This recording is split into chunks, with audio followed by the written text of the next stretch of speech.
Good morning and welcome to the Fall Broadband for All Summit and Digital Equity and BEAD Kickoff. A few housekeeping items before we begin. This summit is being recorded. A video of this summit, slides, and transcripts will be posted to the Broadband for All portal after the event. Today's summit will include 3 sessions: a panel with leaders driving the state's Broadband for All and equity initiatives, a review and progress report on the state's Broadband for All program and initiatives, a kickoff session for the state's digital equity and BEAD planning processes, and finally at 12:15, a number of partner entities will host breakout sessions on the digital equity outcome areas. Now I'm happy to introduce the moderator of our first panel, Joanne Hovis of the Broadband Equity Partnership. Joanne?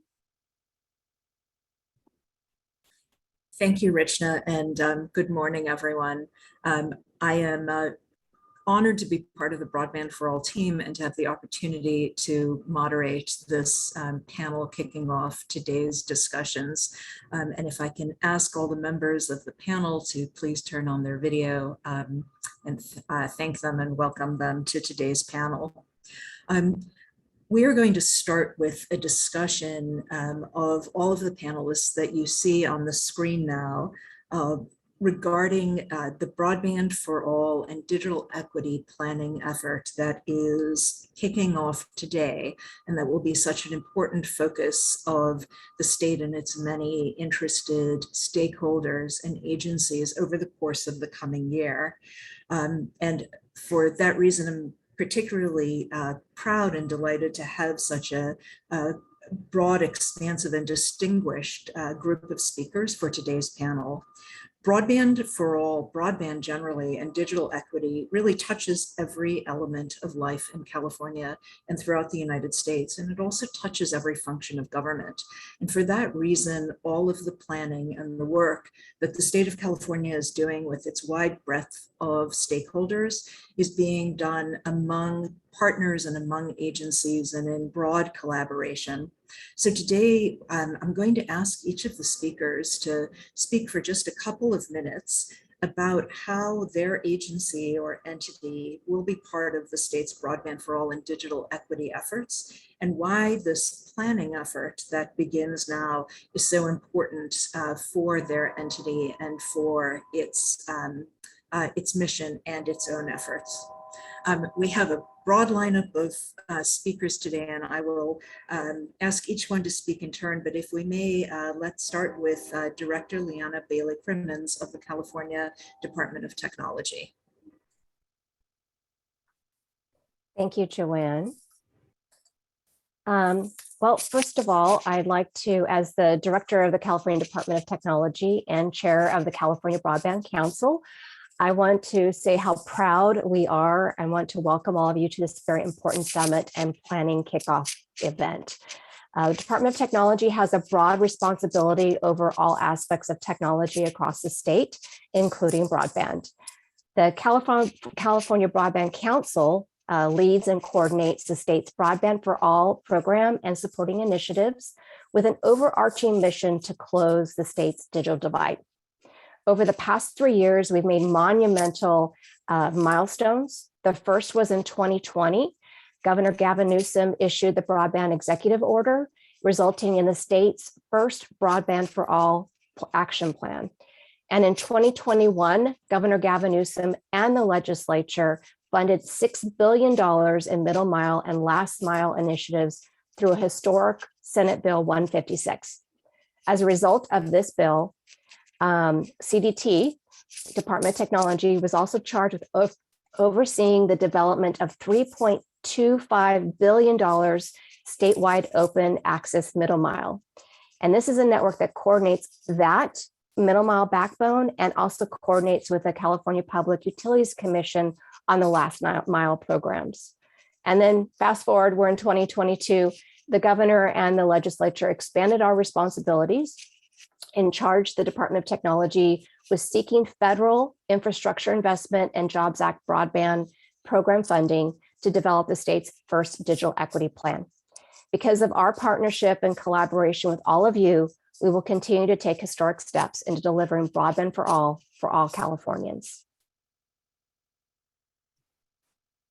Thank you, Director Bailey Crimmins, for that introduction. And now let me ask President Alice Reynolds of the California Public Utilities Commission to share the perspective of the CPUC. Thank you very much. I am really pleased to be here, especially to share the virtual dais with all of our partners today. I think it really is a testament to how much cooperation and collaboration is going on currently in efforts to achieve the goal of broadband for all. A little bit about the California Public Utilities Commission's role. We started as originally as a utility regulator regulating telephone services. So for many years, we've been working on telephone service regulation, but of course now the emphasis is on providing broadband services, a service, access to the internet, which has become really an essential service that we see as necessary for all Californians.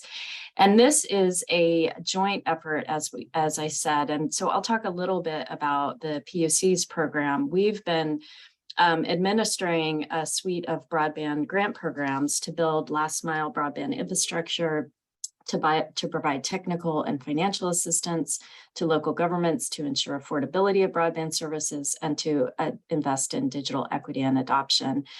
As Director Bailey Crimmins mentioned, with SB 156, the state is now in the position to have historic, unprecedented investments and a partnership with the federal government, which allows us to make plans for funding, developing comprehensive, lasting broadband infrastructure and really achieving our goals of bridging the digital divide.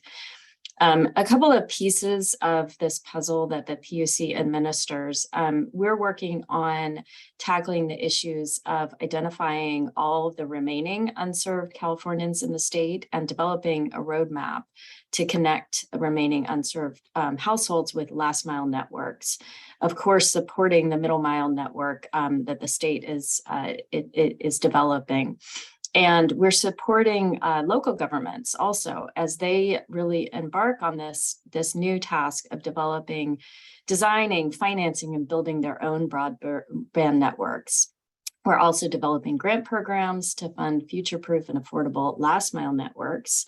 We're working on digital literacy training programs and call centers to assist individuals who are enrolling in the ACP, as well as a new digital navigator program throughout the state through our broadband adoption account. And then finally, we're working on funding networks to serve low-income communities such as public housing, mobile home parks, and farm worker housing to provide not just high-quality service, but free service to these low-income individuals. And then just this year, the CPUC was designated as the state's administering agency for the Broadband Equity Access and Deployment Program, BEAD, which we'll be talking about a lot today, to bring hundreds of millions of dollars to California to expand Broadband for All's goals of connecting unserved and underserved communities and anchor institutions. So as part of this effort, the CPUC will be developing a 5-year action plan in close coordination with California Department of Technology. And we'll be working on that to set us up to be in a good place to qualify for federal funding and next steps of the BEAD program. So I am really excited. I'm excited to be here. I'm excited for the work to come. And looking forward to working on this really what is a multi-agency, all of government approach. Thank you very much. Thank you, President Reynolds. And let me now ask Secretary Amy Tong of the Government Operations Agency to share her perspective. Thank you, Joanne. Good morning, everyone. I'm thrilled to be here and part of this esteemed panel. I am a former director of the Department of Technology until literally the beginning of this year. And I'm thrilled that Director Bailey Crimmins is taking the helm of that department and continue this great work, working in partnership with President Reynolds and many that you're going to hear from later on. I currently oversee the California Government Operations Agency, where Department of Technology is part of our portfolio. But more importantly, we have a responsibility of the state equity effort. And you're going to hear from my colleague, State Chief Equity Officer Pan Chu, who's going to be introducing herself a little bit. I would just say that the lens we're looking into, definitely, as what President Reynolds said, there are many partners in this effort. If nothing else, Government Operations Agency would like to serve as a facilitator, and just kind of, making sure we hear from everybody, we go out to the community, we hear from different departments, whether the department is federal, state, or local. Everybody have processes and needs, and we want to be the facilitator to look for opportunities where streamlined approach or optimization of various processes can be taking place. That's number one. Number two, speaking on the equity part of it, digital equity, it's a huge passion of mine. And that it's also another reason that even though I have moved beyond Department of Technology, I am very much immersed in this topic of broadband and digital equity. My view is this: we can get the engineering, we can get the connectivity there, but at the end of the day, it's about connecting to someone's home. And it's the individuals at their household have the ability, the equipment, the access, the digital literacy, the affordability of the connection to be able to utilize the service. And that's the ultimate goal, is that we want to make sure nobody's left behind in terms of their access to the high-speed internet and the various services that make possible by connectivity. Thank you for having me. Thank you, Secretary Tong. Chief Deputy Superintendent Mary Nicely of the Department of Education. Good morning, everyone, and thanks so much for having CDE join you all today. It was wonderful to work with many of my fellow panelists over the pandemic. And as the Chief Deputy at CDE, I also oversee the Information and Technology branch, working on modernization and interoperability. And so this, I'm just thrilled to be able to be part of this conversation as a programmer and technologist myself with this esteemed panel. So, over the past 2 years, if there are any silver linings we can take away, it is that this decades-long digital divide has taken a priority statewide, and those students and families who have never been able to participate fully in their ability to learn from home and access all the services will see a light at the end of this tunnel. So I'm just grateful that this digital equity plan is moving forward. And as you know, state superintendents have been members of the Broadband Council. And over the years, CDE has worked with other council members and state agencies to close the state's digital divide, but none more so than during the pandemic and led by Superintendent Thurmond. Within days of school buildings closing, I was tasked to connect 6 million students to assist them in learning.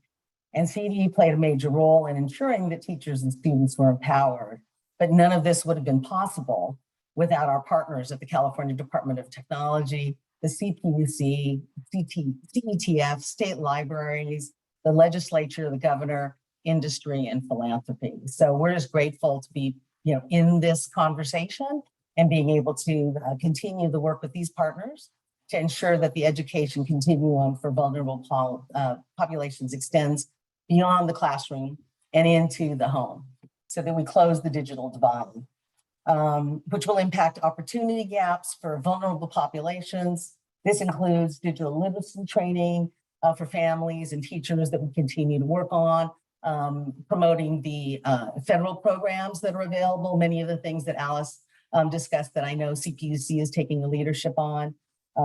And I think, I'm not sure if we've ever worked as close as we did. And I know Rob Osborne and all of the team at CPUC were just amazing partners to have in this. And Amy and Liana helping not only with the digital divide, but also the security of our schools and continued work as we face this growing broadband and the security issues that brings with it. not only for student privacy, but also for cybersecurity. So we're excited to be playing a key role in developing the state's digital equity plan. And this would be with a few people at the department that will be part of a Zoom breakout this afternoon. So we're really looking forward to working with you all and continuing these conversations. So thank you so much for having me join you today and represent the Department of Education. Thank you, Chief Deputy Nicely, for that actually quite amazing illustration of the breadth of collaboration that already exists across the state. On the same topic and some of the same themes, let me invite and welcome Tribal Affairs Secretary Christina Snyder of the Governor's Office to speak. Great, thank you so much. Good morning, everyone, and thank you for inviting me here today. My name is Christina Snyder, and I'm a member of the Dry Creek Rancheria Abandoned Pomo Indians and the Tribal Affairs Secretary for Governor Gavin Newsom, and I lead the newly established Governor's Office of Tribal Affairs. The Governor's Office of Tribal Affairs informs the work of the administration by coordinating and facilitating government-to-government communication and consultation with the 109 tribal governments in California, each of which have diverse needs and priorities, and many of which are situated in historically underserved areas in terms of broadband and infrastructure. For example, just last week, I was in the farthest northeast corner of the state consulting with a tribal government who had just gotten satellite internet a few days before, and so was unsure that they would be able to provide a Zoom link for others to participate in our meeting. And this is 2.5 years post-COVID lockdown. So you can imagine how challenging pre, during, and post-COVID tribal government administration and government-to-government communication might be for similarly situated tribes. And we're seeing this kind of all over the state, where there's a lot of tribes who prior to COVID didn't have a lot of resources and access. During COVID, didn't actually get connected to a lot of those resources and are still kind of struggling to catch up because they're kind of so remotely located. Because of these unique challenges, the Office of Tribal Affairs is also a member of the California Broadband Council on the state's efforts. The administration and the state's Broadband for All program is committed to collaborating with tribal nations to address connectivity and digital equity needs in tribal lands and Indian country. This has been a foundation of Broadband for All and was included in kind of the initial executive order that was the charge for the Broadband Council to work on its plan for digital equity. We worked closely with the Broadband Council to establish last year's California Tribal Broadband Connectivity Partnership Summit and the Tribal Broadband for All Roundtable in May of 2022. We're also working closely with CDT, CPUC, and other state agencies over the next year and beyond to ensure that the state's Broadband for All program and the state's digital equity plan are closely aligned, sensitive to, and developed in collaboration and partnership with tribal nations to address their digital equity needs. Thank you. Thank you, Secretary Snyder. And let me now introduce Chief Equity Officer Pam Chu. Thank you so much, Joanne. Good morning, everyone. It's fantastic to be here with my esteemed colleagues on this panel. I was just appointed by the governor to this new role that was created 2 months ago. And although I'm new to the role, it's really exciting for me this morning to be part of this conversation because most recently I was running a nonprofit serving Sacramento and the 6 greater counties around it. Seeing the other end of it, serving families with children with disabilities who throughout the pandemic had to rely on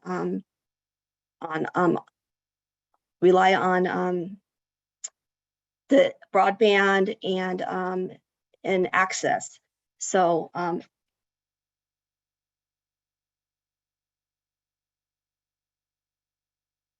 So I'm excited to be here with everyone to be able to work towards that. My role as appointed by the governor is to establish an equity framework and leading to a diverse workforce and therefore accessible equitable services. Thank you. Thank you, Chief Equity Officer Chu. And finally, our last panelist on this really remarkable and distinguished panel is Digital Equity Director Angela T. Bennett of the National Telecommunications and Information Administration of the U.S. Department of Commerce. So our only speaker from the federal government to share with us the perspectives of NTIA, which is overseeing and administering the broadband digital equity and BEAD planning efforts by the states as part of a collaboration between state and federal government. Thanks a lot, Joanne, and good morning, everyone. I am so excited to join the great state of California and its digital equity and BEAD kickoff, and thrilled to be serving on this panel of notable and dynamic women who are leading in this broadband space. We know that representation matters. So President Biden made a commitment that every household in America would be connected to affordable, reliable, high-speed internet.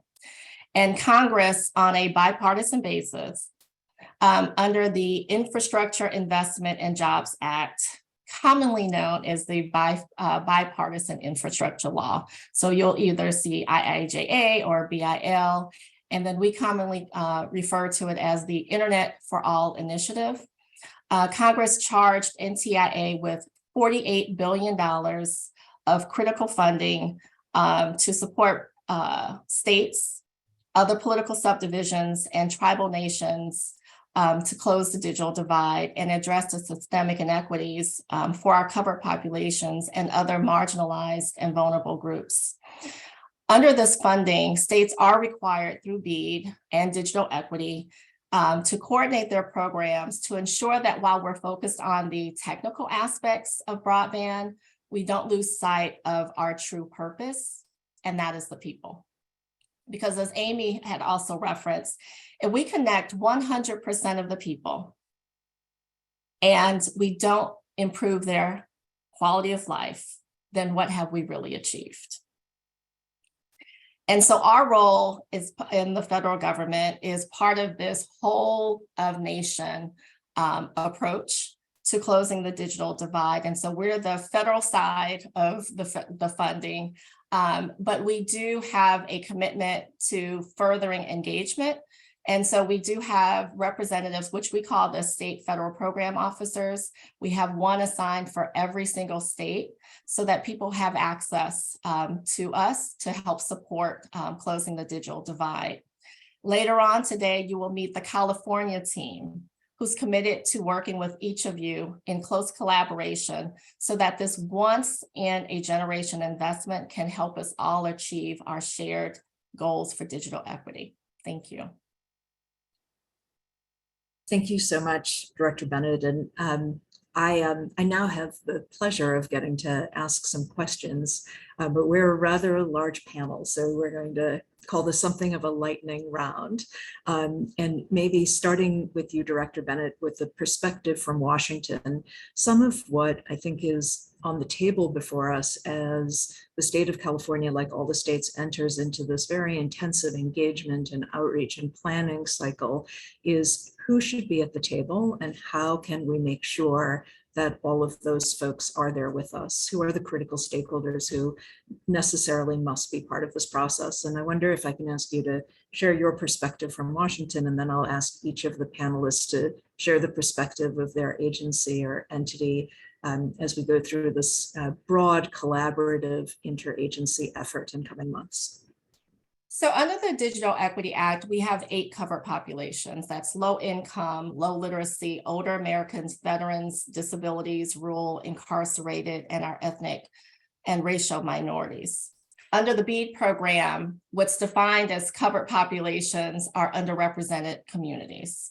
And so both programs require that there's a robust local engagement with a variety of stakeholders at our state level with our state agencies, our regional and local levels, and then representatives and individuals who represent and serve our covered populations. So the state is not only, required to invite various stakeholders to the planning table, but also to go to the table of those most impacted to listen, learn, and co-create solutions that truly meet the needs of those those that are most impacted by the digital divide. Thank you. And if I may, just directing the same question at the other members of the panel and maybe working in reverse order this time. Chief Equity Officer Chu, would you maybe share the perspective from the standpoint of the state's equity efforts about who should be consulted and be part of the efforts of the coming year? I think, being new to this and not quite sure who's involved and who's at the table at this point, but certainly from with the most recent experience I had working, I think, with families around the state that are caring for children and young adults and even adults with disabilities. And many of those that I worked with were in both rural and urban areas and monolingual families. Certainly would like to see them at the table. Thank you, Chief Equity Officer Chu. And that's just a critically important insight, I think, and also hopefully an indication of how powerful broadband and equitable access to broadband could be in the lives of many households who are caring for people with disabilities or who have young children or other kinds of challenges. Secretary Snyder, the perspective from the Governor's Office of Tribal Affairs with regard to who should be at the table and how we can make sure that they are reached. Well, my answer will probably be obvious given my role, but I think definitely the 109 federally recognized tribes that we have an affirmative consultation obligation with. But I think most particularly, I think the point about meeting people where they're at is what's so critical here is that, like I mentioned with the tribe I met with last week, I had never even talked to them before COVID. Challenging to be able to connect with them and to be able to figure out how to connect with them. So I think making sure that we're getting out into community in places that have never had adequate service, have never had adequate connection, and making sure that we're fully understanding their needs. And for example, just in the lens of, the charge with equity, and if there's larger elder populations, larger veterans populations, larger populations in need of telehealth, there might be different needs for different communities that tribes have ultimate jurisdiction and regulatory authority over. So just very important to make sure that we're understanding the different nuances and different opportunities. Thank you, Secretary Snyder. And I think the illustration of the importance of engagement and outreach that is not only digital in an era when we know that lots of folks do not have that benefit, that a very well taken point. Let me ask now Chief Deputy Superintendent Nicely for the perspective from the Department of Education, obviously an entity that has been so deeply involved in broadband access and digital equity considerations for a long time, and with a particularly unique portfolio of obligations. Thank you so much. So, well, with this plan, we all know that, education doesn't end in the classroom, and home circumstances impact a student's ability to learn, more than ever. We've seen that with the need to access different services, and now we're dealing with the impacts of mental health. So the digital equity, for us really means that our students can continue educational activities at home. Many of them had connectivity, had hotspots. They've lost those now. They've gone back to the schools. We have to get their connectivity to their homes permanently. And so they can extend their learning from the classroom. And then we also have to have families have access to vital services that support their students' abilities to learn. We need to, through this plan, work towards connectivity flowing like electricity. I don't think we can look at anything less than that, and to think of families that just cannot and have not been able to connect. So educationally, for us, digital equity is for everyone. but it's got to be for the families and the students. We can't stop there. Thank you. An incredibly compelling point. Secretary Tong, your perspective. Yeah, and I'll just pile on to everyone have said, probably, without being repetitive of, saying echo everybody already mentioned. I think the other angle that we're going to be focusing more on reaching out to the community organizations, because of many of our residents, through their connectivity in this case is, where they're accessing information, through churches and the CBOs are out there. They have that level of trust, and that's something that we really should leverage more and in collaboration with these community organizations to not only getting the word out on what program is available, but then also helping folks to sign up for those programs. And then more importantly, for those that are not aware of those programs yet, because they don't have access to internet or email, to become aware of this, literally walking door by door, knocking on, neighborhood to neighborhood to make sure the information is out. I feel like that type of grassroots approach is very, very important to not only hear from them what is the real need, how to best them, but also making sure they have the information as this effort of closing the digital divide continues. Thank you, Secretary Tong. And let me now ask President Reynolds from the unique perspective of the California Public Utilities Commission to share your thoughts on who should be at the table and how we can make sure they are there. Thank you. And going last, trying not to repeat what others have said, but I do agree that we need to take a Big Ten approach. This is really about, our group of stakeholders being as broad as possible. I think, I was struck by Secretary Snyder's comment that really the way I see it is it's not a one size fits all approach, that we need to meet people where they are. This is a big and diverse state, and the needs of individuals, of communities in accessing digital literacy are broad and diverse as well. So this really is about reaching out, as Secretary Tong said, on community by community basis, really knowing what the needs are of different communities, and importantly, working with community-based organizations. The state has some capacity, but we've also been supporting local governments and community-based organizations who really know their communities best. And then just to emphasize tribal nations, the work that is being done, and direct communications with tribal nations to understand their needs as well is very, very important. And the other thing to mention is in our state partnerships, it's also important to recognize all of the state entities who are involved here.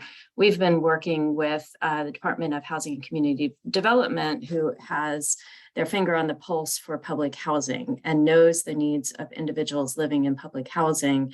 And so having that collaboration with HCD has been very important for us to make sure that our programs are designed in a way that we're really maximizing the impact on folks in community housing. So I think, that's an example of what it means to really look broadly and to make sure that we're addressing every single individual literally in the state through, our network of interactions with local governments and community-based organizations and tribal nations.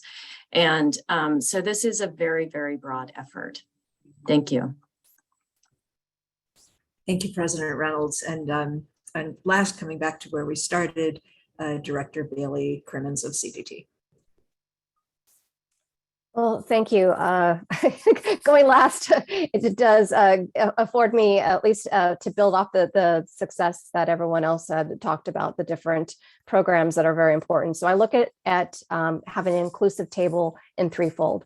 Connectivity, being from the Department of Technology, making sure that we are working with the internet service providers that are going to be able to provide that connectivity to those residents. I think it's very important to have their perspective.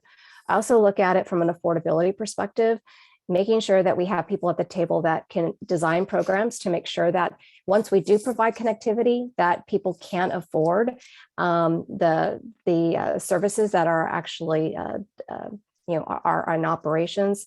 And then from a programmatic perspective, looking at it from, healthcare, education, the local government services. Most of everything that we do nowadays is online. We kind of laugh of, what is a check? I think even most of us do most of our banking online. And so what are those programs that are most necessary, and making sure that that table is inclusive of everyone that would be impacted.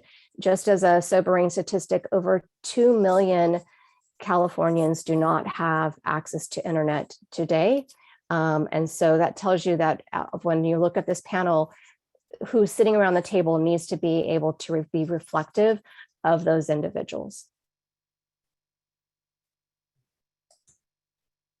Thank you, Director Bailey Crimmins. Let me ask you all now to comment on another element, I think, of what is contemplated by all of the efforts around broadband for all and digital equity, which is the particular ways that broadband enables the state itself to support the community and to support the residents of California.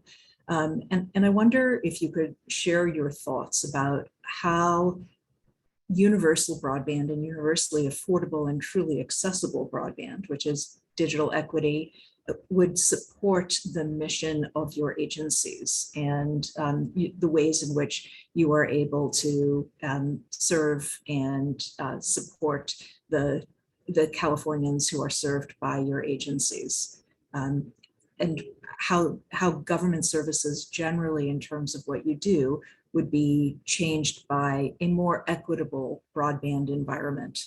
And let me ask, perhaps I would start by asking Chief Deputy Superintendent Nicely to share her thoughts on this. I think she's already started, but the ways in which broadband and digital equity are important to the mission of the Department of Education and all of its stakeholders. Thanks, Joanne. Today is it's an interesting day to be having this talk about this, because this is the day that we're coming out nationally with assessment. And the thing that we did find was that our students with no connectivity, very low connectivity, probably fared the least, how should I say it? The opportunity gaps grew for students nationwide that were not connected.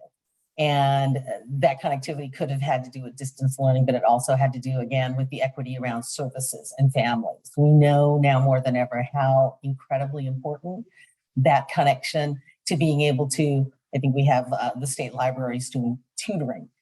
They have an online tutoring system that's going from 10 to 10.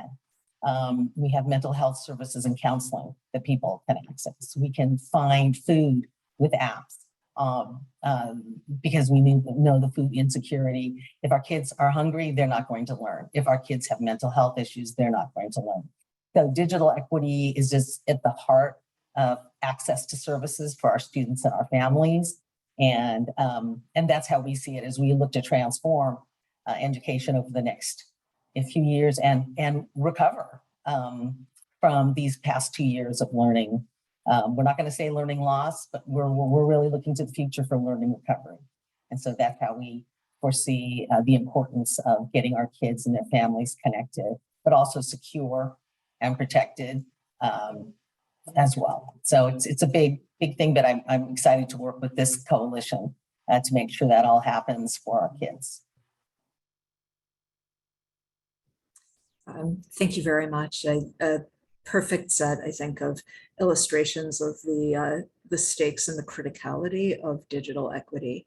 Let me ask Secretary Tong to share her thoughts on this. I would just probably add a little bit to the fact that, as I mentioned, the agency with the government operation is really to find ways to continue to support the 150 plus departments in the state of California and look for means and delivery method on how they best to deliver public services to our residents. And that it's important to hear from our residents directly what is best, most helpful to them in terms of meeting their services where they really need and a easier way to access to it. And I think the role that we see what digital equity will bring is that to design such delivery method and such a supportive program by engaging a two-way dialogue and constantly to check and verify, are we meeting the mission that we are set out to do? Are we meeting those objectives? And if not, what can we do to continue to tune it? I think that level of interaction itself requires constant dialogue and constant check-in. So that it's only available or make it possible if we have good way of connecting with folks, whether digitally or go visit sites if they don't have a digital access at the moment. I think that's the big tent. I believe President Reynolds was mentioning that this digital equity topic, to me is transformational, right? It's how do we interact and what type of infrastructure that we set up and what type of interaction that we are set up, which would have impact generations to come. And that's why I think this is a very large topic with multifaceted to it. And I'm just thrilled that we have this many folks engage in it and many partnering departments working towards it. Yeah, thank you. Absolutely. And Director Bailey Crimmins, let me ask you to comment on that also, given the mission and the portfolio of your agency. Thank you, Joanne. So at the Department of Technology, what we say is we have a mission, but we actually serve 188 missions. So 150 state departments, and we also have about 40 local departments that stand on our shoulders to deliver public services to their constituents. And in addition, we have the Office of Broadband and Digital Literacy. So one of the comments I saw in the chat is it's important to provide the connectivity and provide the equity, but it's also important to provide skills, life skills, and people know how to be safe when they're on the internet. And be able to how to leverage the tool that we are going to be able to provide to them. So in addition to providing the connectivity, one of our key missions is also the digital literacy.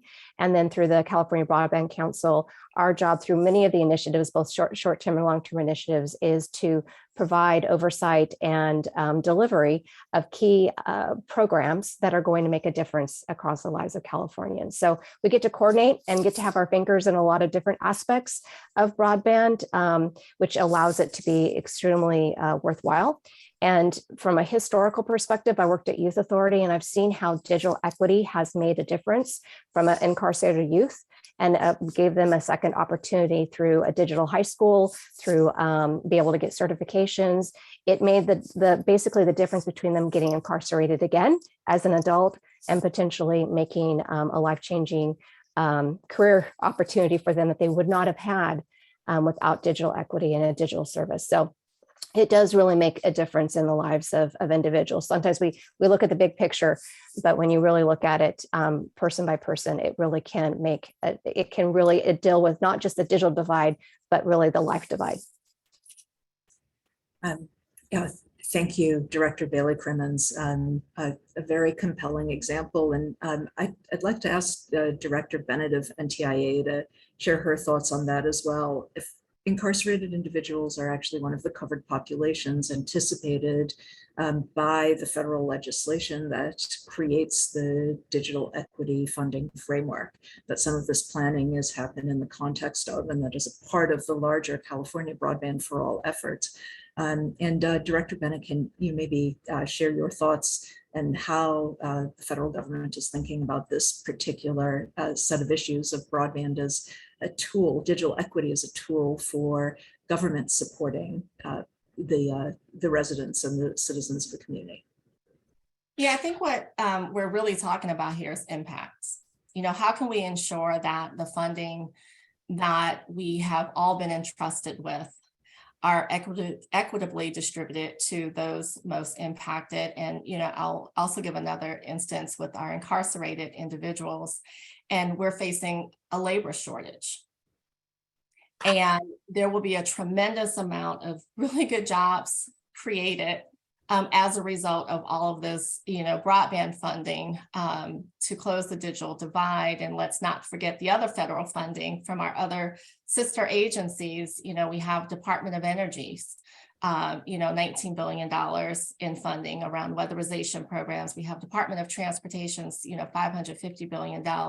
So as I'm sitting here listening and already seeing that California are already, collaborating, with these agencies, you think about all the different jobs and being intentional with our educational partners and ensuring that these apprenticeship programs are going into our correctional institutions pre-release. And so you have two tiers, right? One, to make sure that every single person who's released have the basic digital literacy skills that they need to just even function in society, because I hear stories and I have family members who, have been just as impacted.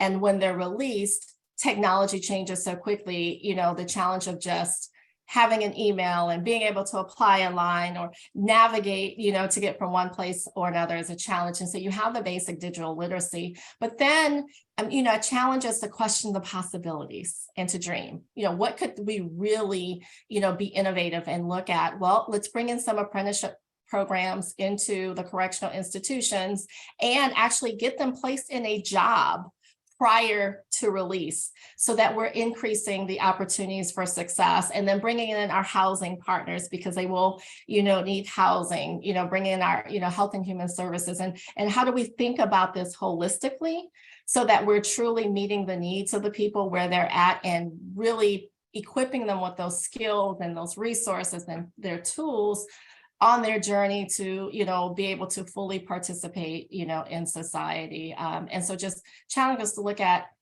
and that's part of what I'm hearing also, which I'm so excited to hear, is that we've changed our mindset and our approach to engaging with communities, because so often we are so used to people doing to us, and we are never part of the solution. And here we're actually going to be a part of the solution because we know our experiences better than anyone else. And we are those experts that can, from our communities, give those solutions and be able to be part of this real opportunity to have this transformative change. Thank you so much, Director Bennett. I want to ask there are three members of the panel that I haven't had a chance to ask a follow-up question, and we are almost out of time. So truly going into the lightning round, President Reynolds and Secretary Snyder and Equity Officer Chu, I wonder if you could just give us very quick reflections and thoughts on the importance of digital equity for government provision of services to the public. And let me ask you to start, President Reynolds, with apologies up front for making this an accelerated process. Sure, I'll be quick. And I think my answer is similar to Secretary Tong's answer in that, we're providing services to improve access to government services. Essentially, our mission is about providing safe, affordable, reliable utility service. But one way to think about it is the groups that we're trying to reach here are historically disenfranchised, those groups that have been left behind in the digital divide. And so those groups at the same time, since they're left behind in the digital divide, they have reduced access to government services overall. We do webinars, we collect information electronically, we rely on emails and website access. And so when you don't have that access, it's harder to get to our programs and it's harder to get to all of government services. And so thinking about these populations, it's low-income households, it's aging populations, it's incarcerated individuals, which we've talked about a little bit, veterans, individuals with disabilities, individuals with language barriers, tribal nations, racial and ethnic minorities, and then also rural inhabitants, where it's harder to get the infrastructure in place. It's more expensive to pay for operations and maintenance in those areas. So it's really a broad group of individuals we're trying to reach, but thinking about all of them and getting access to high-speed internet services is something that will bring them along and allow everyone in California to be able to access government services equally. Thank you. Thank you. And Secretary Snyder, over to you. Thank you. I think just as a baseline, everything we do that's tribal touches on tribal is consultation and communication informed. So I think people don't quite realize that we're not driving policy, it's the tribes themselves. And that policy and that engagement is only as good as our tools of communication and participation. And so as we have better access, better equity, and better tools for participation and communication, we can actually create programs that are better informed and more reflect the diverse needs.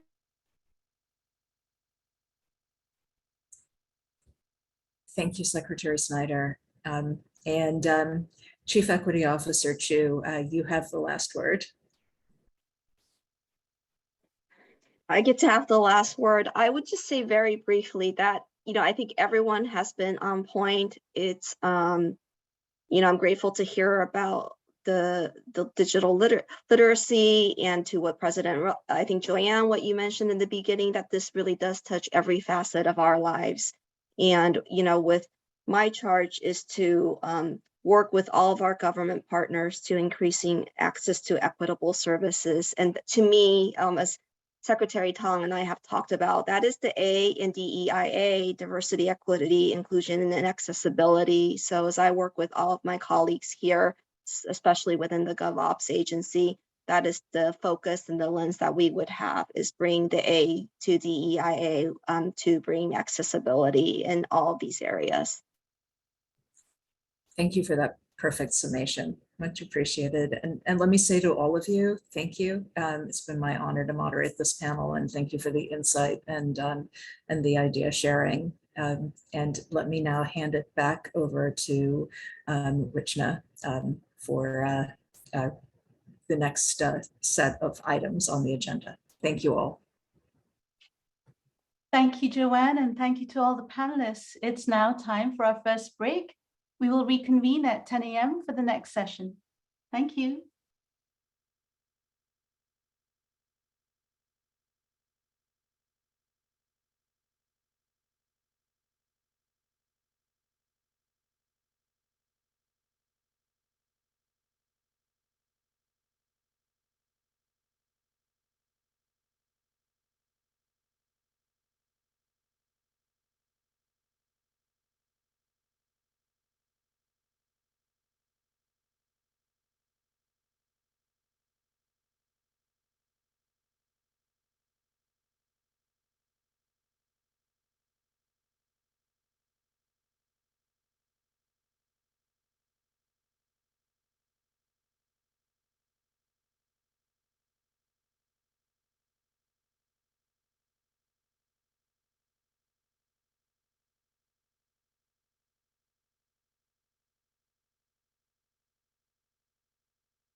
Welcome back to the Fall Broadband for All Summit, Digital Equity and BEAD Kickoff.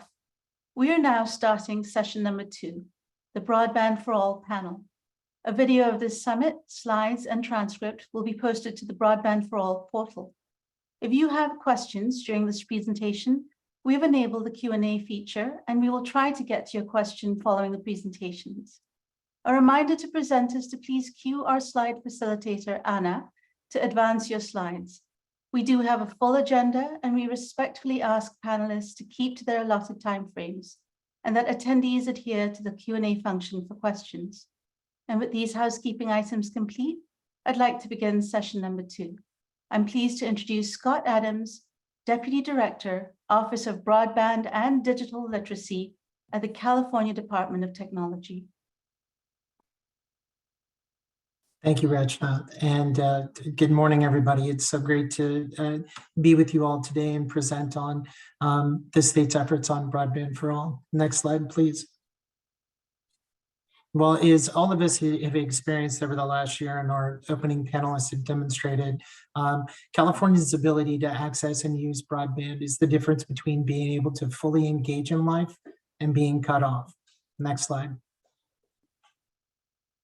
Wanted to go back, as we all learned, COVID and the pandemic really amplified and exacerbated the inequities of the digital divide. Here in California, 83% of Californians have access to broadband, while only 52% of Californians have modern speeds of 100 megabits per second. 51% of rural households have no network offering of 100 megabits per second, and 28% of tribal lands lacks level at this service. Additionally, millions of Californians lack services, devices, and the skills necessary to access essential services and realize other social and economic benefits. Next slide. So the state's Broadband for All program really is designed to address 4 main things, and that's access to infrastructure and reliable service, affordability, adoption of services, and then digital literacy and inclusion. Next slide, please.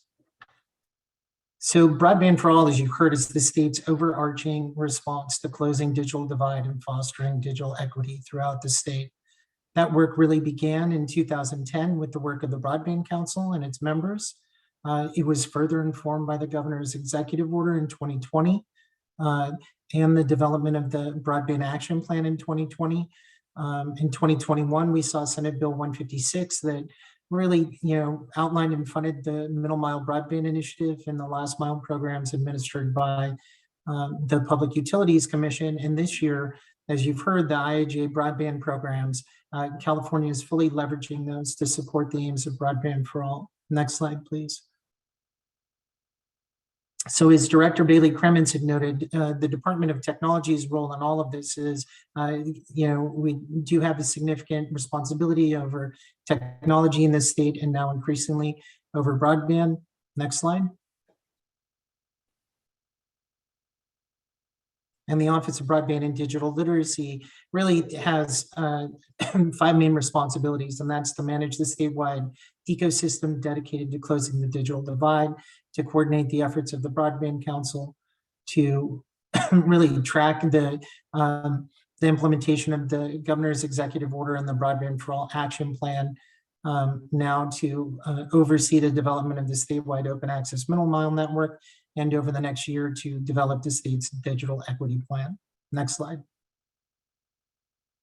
Really wanted to underscore the multi-agency collaboration that's going on in California and really clarify for folks that the California Broadband Council consists of 9 state agencies, excuse me, the California Emerging Technology Fund, and members of the State Senate and Assembly, respectively. Next slide. The executive order that I mentioned was really the impetus that refocused the Broadband Council's work and ordered the development of the state's Broadband Action Plan. Next slide. The Broadband for All Action Plan was put together in just 4 months during the pandemic with input and collaboration of over 700 entities and stakeholders and was aligned around three main goals. And that's that all Californians have high performance broadband available at homes, schools, libraries, and businesses, that all Californians have access to affordable broadband and necessary devices. And the third is that all Californians can access training and support to enable digital inclusion. Next slide. Real briefly, wanted to just touch on the highlights. Broadband Council members and other state agencies have been working very diligently over the last couple of years and have made some significant progress. On action item number 5, the California Transportation Agency and Caltrans have made great progress improving broadband project permitting processes and accommodations policies. The Department of Technology has worked with a number of state agencies to enhance permitting at all levels, including developing a local permitting playbook and establishing agreements with state resource agencies to streamline permitting processes. We have been able to significantly leverage state contracting and procurement vehicles to support the middle mile, which you'll hear about later. The Department of Aging has done a great deal to identify the needs of seniors and develop 3 programs and partnerships to address those. On action item number 16, we've really leaned in collectively as a state with our local partners to promote both the Affordable Connectivity Program and available low-cost offers, and instituted a framework and structure for state agencies and ISP collaboration. We've established a very large 2,000 entity plus digital inclusion stakeholder network, developed the Broadband for All portal, and this year surveyed state agencies to incorporate broadband into their strategic plans. And that concludes my update. Back to you, Richna. Thank you, Deputy Director Adams. Now I would like to introduce Mark Monroe, Deputy Director of the Middle Mile Broadband Initiative at the California Department of Technology. Mark Monroe with CDT. Going to provide a bit of an update here and kind of outline of the Middle Mile Broadband Initiative that Deputy Director Adams just noted. We want to go on to the next slide. So as I hope a lot of us are aware, in the 2021 Budget Act, $6 billion was provided for broadband statewide. $3.25 billion was provided for the Middle Mile Broadband Initiative, as well as $2.75 billion appropriated to PUC for last mile efforts. These are, go ahead and go to the next slide. SB 156 was the enabling legislation that really laid out how these funds are to be spent and divided. And with regards to the Middle Mile Broadband Initiative, CDT was assigned the role of overseeing the program, and Department of Finance as it really manages the aspect of these funds. These are federal funds, federal ARPA funds, and the Department of Finance is really doing the budget oversight and the federal reporting on these.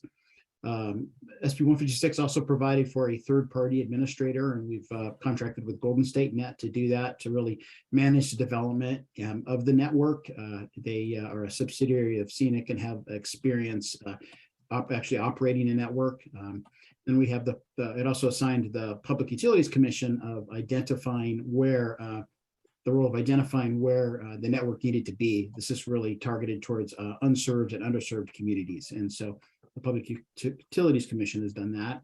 And then the major role here then goes to Caltrans to actually build it. We're leveraging the fact that Caltrans owns the highway system that connects or gets to most of the way to most of these unserved and underserved communities. And Caltrans has the experience in designing, doing the permitting, as well as overseeing construction of these. Next slide. In terms of the Middle Mile Advisory Committee, we kind of put together 3 really important guiding principles. The first being that the Middle Mile, the MMBI network needs to be affordable, open access, and something that really is going to connect the communities throughout the state.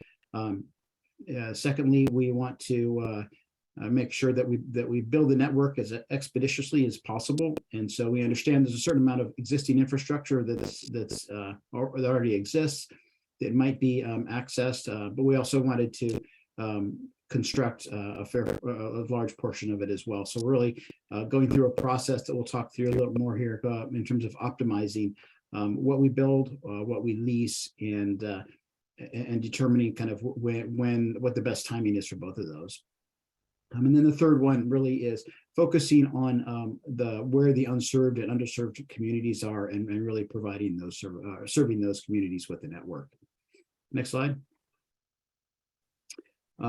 So to that end, we have developed a 10,000 mile statewide network that follows 10,000 of the 15,000 state highway miles. So pretty large, and as you can see the map there, it's available on our website, the Middle Mile Broadband Initiative website. You can go in there and kind of zoom in on these maps. But the key thing, as I mentioned, is these are federal funds, and so all of them have to be under contract by December 2024, and construction has to be done by December of 2026. So very tight time frame for a public works project of this magnitude. Next slide.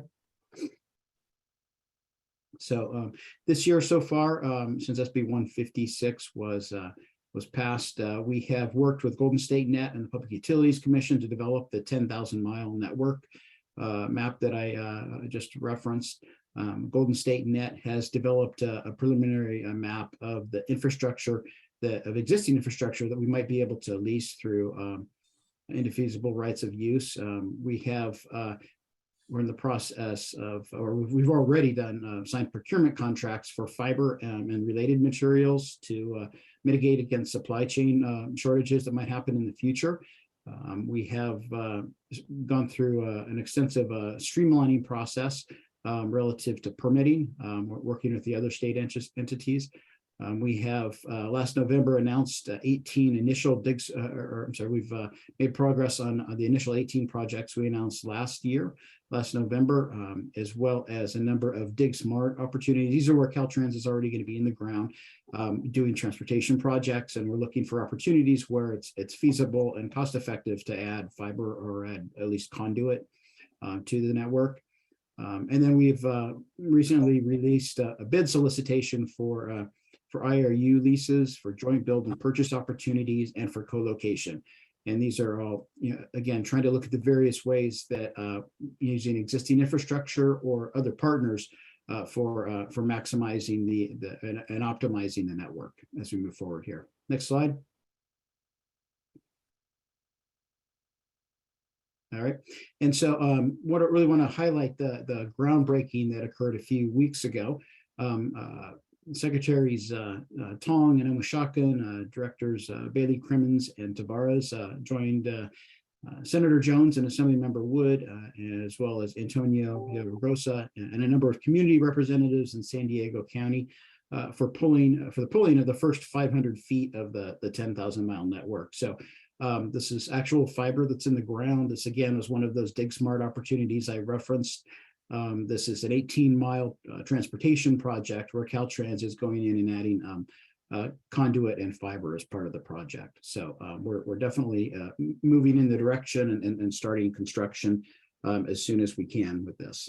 Next slide.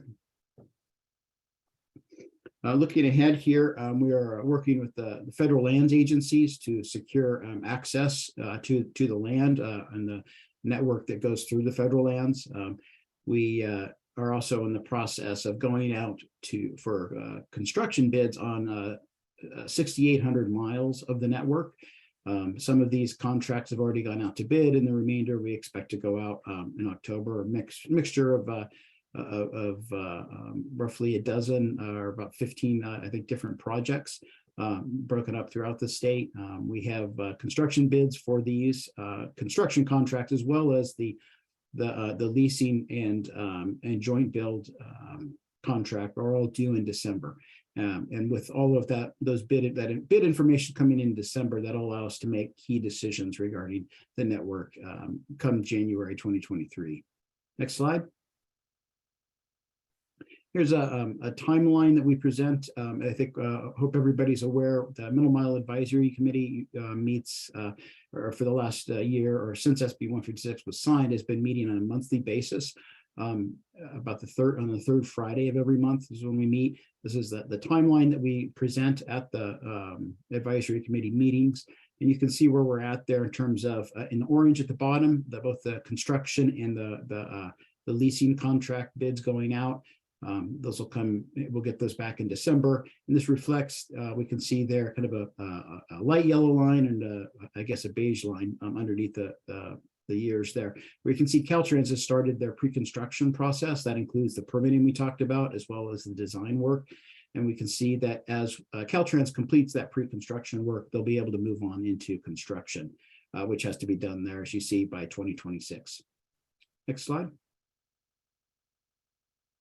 And with that, I will turn it back to you. Thank you so much, Deputy Director.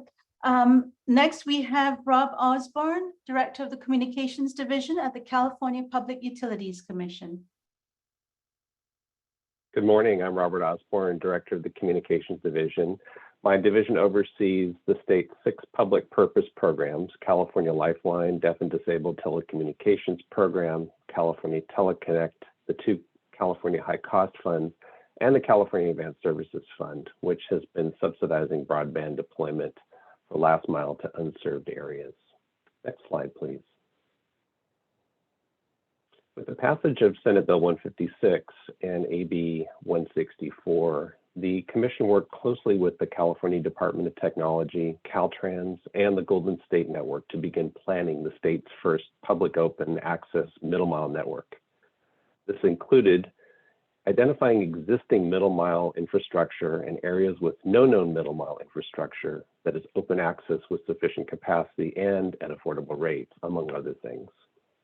The initial anchor build middle mile map, which you see here on the left, was based on unserved last mile locations throughout the state and their proximity to public rights of way. The Commission opened 2 rounds of public comment over 90 days on the proposed anchor build and incorporated those public comments into the map. That public comment map, along with the various analytical criteria that's required under Senate Bill 156, are available, as Mark Monroe said, on the Department of Technology's Broadband for All website. And I encourage you all to explore the map and become familiar with where the middle mile build is planned. Next slide, please. One of the big changes with Senate Bill 156 is how we're approaching last mile funding. The CPC has been funding broadband deployment through the California Advanced Services Fund since the program's inception in 2007. Over time, we've added other components to the broadband deployment with broadband adoption, consortia, public housing, line extension, and tribal technical assistance.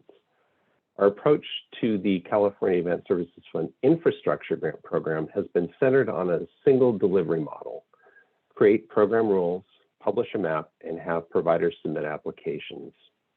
The provider gets a grant, builds the network, and owns the end-to-end service. One of the big challenges has been the focus on the end-to-end provider-based delivery model, as shown in this slide at the bottom, Model 5, the full private broadband model. For areas that don't pencil out, however, it's necessary to consider other models. And this slide, which was prepared by US Ignite, captures the other models as well. So Model 1 at the top, the full municipal model, is a fully public model. This has been done successfully in some cities, but it's by no means the only option. In between, Models 2 through 4 are variations of public-private partnerships. Public-private partnerships can reduce the equity risk by taking on some of the ownership, such as in the city of Fullerton, which partnered with Sci-Fi Networks. The city of Fullerton's fiber offers 2 service providers over the same fiber line to the home. A link to the US Ignite slide, which is created and shown in this diagram, is included below. Next slide, please. So the CPUC engaged with CostQuest Associates to estimate the investment required to bring broadband to all areas in California that are lacking service. By looking at how the costs vary by density, housing density, location density, per square mile, we can see that there's an inverse relationship between density, which is locations per square mile, and investment. The figure below is derived from the investment calculations in the unserved areas of California. This illustrates the important properties of network investment. First, as density falls, as you see, the high density is on the far left, and as you move out to the right, the locations per square mile decreases. As the density falls, the number of locations grow at a constant rate. The cumulative location count flattens, and the addition of locations begins to grow very slowly. So in other words, most locations in California are in dense areas. But as we move out of the dense areas, we gain fewer and fewer locations. The densest blocks have the lowest investment per location served. Investment rises at a slow but consistent rate as density falls. So at some point, the orange curve starts to flatten, and as a result, the investment per unit rises significantly. The flat investment curve shifting to a high growth rate is what gives the blue line, which is the hockey stick shape. So all this is to say that we're mindful of the cost per location, and we will be paying attention to this as we start getting applications for last mile. Next slide, please. So as I mentioned earlier, the Commission is expanding its approach in how we fund and deploy broadband, going beyond just a pure private model. One of the programs I'll touch upon in a moment is dedicated to providing funding to local governments to assist with their broadband planning.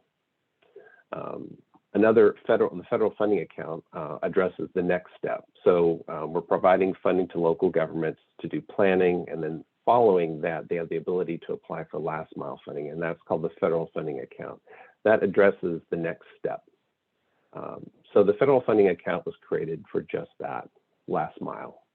To better understand the needs of local governments, we surveyed counties and cities on various topics, and this graph shows both an awareness and an interest among about 3/4 of the 115 respondents in participating in the federal funding account program, and I'll touch upon that in a moment. Next slide, please. So this slide captures the various last mile and technical assistance programs underway at the Commission. First, in the far left, upper far left, we have the local agency technical assistance. This program has $50 million available. The grants are available to local agencies and tribes. Funding can be used for public entity or consultant costs to create joint powers authorities and for costs to prepare or deploy broadband infrastructure, including environmental permitting, engineering, and design activities. And the key point here is that we are now accepting applications. The bottom left, we have the federal funding account. There's $2 billion available for this program. Grants are available to internet service providers, local agencies, and tribes. The money can be used for last mile broadband deployment. These funds must be encumbered by the 2025 federal deadline and spent before 2027. More on this in a moment. Next, in the upper right, we have the Loan Loss Reserve Fund. And this is something new that really is intended to help, as I said earlier, expand the models beyond just the fully private model. So the Loan Loss Reserve Fund supports the development of broadband networks by creating a form of credit enhancement, which is like a type of insurance that helps lenders control for risk that loans will not be repaid. This new funding will provide collateral to local governments and nonprofits for bond financing. Finally, at the bottom right, we have the California Advanced Services Fund. This program has been in operation for quite a while. Thanks to new legislation, there's now up to $150 million available per year. This money is available to internet service providers, local agencies, and tribes for broadband deployment, as well as for broadband adoption, public housing, regional consortia, and infrastructure. Next slide, please. So just in summary of the things that have been completed recently, the local agency technical assistance program rules and initial awards. We've already made a number of awards, and I'll touch upon that in a moment. We've made updates to the California Advanced Services Fund program on adoption, consortia, and public housing, and we've also updated the federal funding, we've created the federal funding account rules. Things that are in progress, we are receiving comment on the Loan Loss Reserve Program, the proposed rules. We are in the process of developing the priority areas for the federal funding account. The California Advanced Services Fund infrastructure grant account rules are being updated, and that will be published shortly for comment. I believe that's already out for comment, excuse me. And then finally, the Broadband Equity Access and Deployment Program development. I'll provide more on this in a later session today. And then in terms of the focus, we'll be adopting final rules and issuing awards for the Low Loss Reserve Program in 2023, issuing the Federal Funding Account Awards, and issuing CASF Infrastructure Grant Awards, as well as implementing the Broadband Equity Access and Deployment Program. Next slide, please. So just digging in a little more to the local agency technical assistance, as I said, we adopted the program rules earlier this year. We've received 71 applications since August 1st, requesting more than 30 million of the total 50 million available. Key point here is that the application window is still open. It's on a rolling basis. So if you're interested, please visit the CPUC's website and learn more about how to apply. For the California Advanced Services Fund program, we've made a number of awards. On the public housing and adoption account, during the application cycle that opened on July 1st, we received applications for 19 projects for a total of almost 1.4 million. For the adoption account cycle, we received applications for 99 projects with a total of 28.5 million, which exceeds the total allocation which is available. And then for the consortia application, we received 15 applications. Next slide, please. So in terms of next steps, we'll be adopting program rules for the Loan Loss Reserve Program and opening the first application cycle. Federal funding account will be finalizing the priority areas and opening the application cycle. And then broadband equity access and deployment will continue the development of the 5-year action plan and then the initial and final proposals. And that concludes my presentation. Thank you. Thank you, Director Osborne. Next, please welcome Sunny McPeak, President and CEO of the California Emerging Technology Fund. Thank you. It is a pleasure to be able to join my state and federal colleagues. CETF is a member of the California Broadband Council under the leadership of Director Bailey Crimmins. And I have a number of colleagues from CETF with me today, including the Vice Chair of our Board of Directors, Renee Martinez, who's also President Emeritus of Los Angeles City College, and our Treasurer CFO, Rich Mata, who's a retired executive from AT&T. As you've heard today from all of our state leaders, we have an imperative to achieve digital equity. And we've been talking about sort of the deployment side and the infrastructure. As Secretary Tong said, that's necessary, but not sufficient. We need to get everybody connected.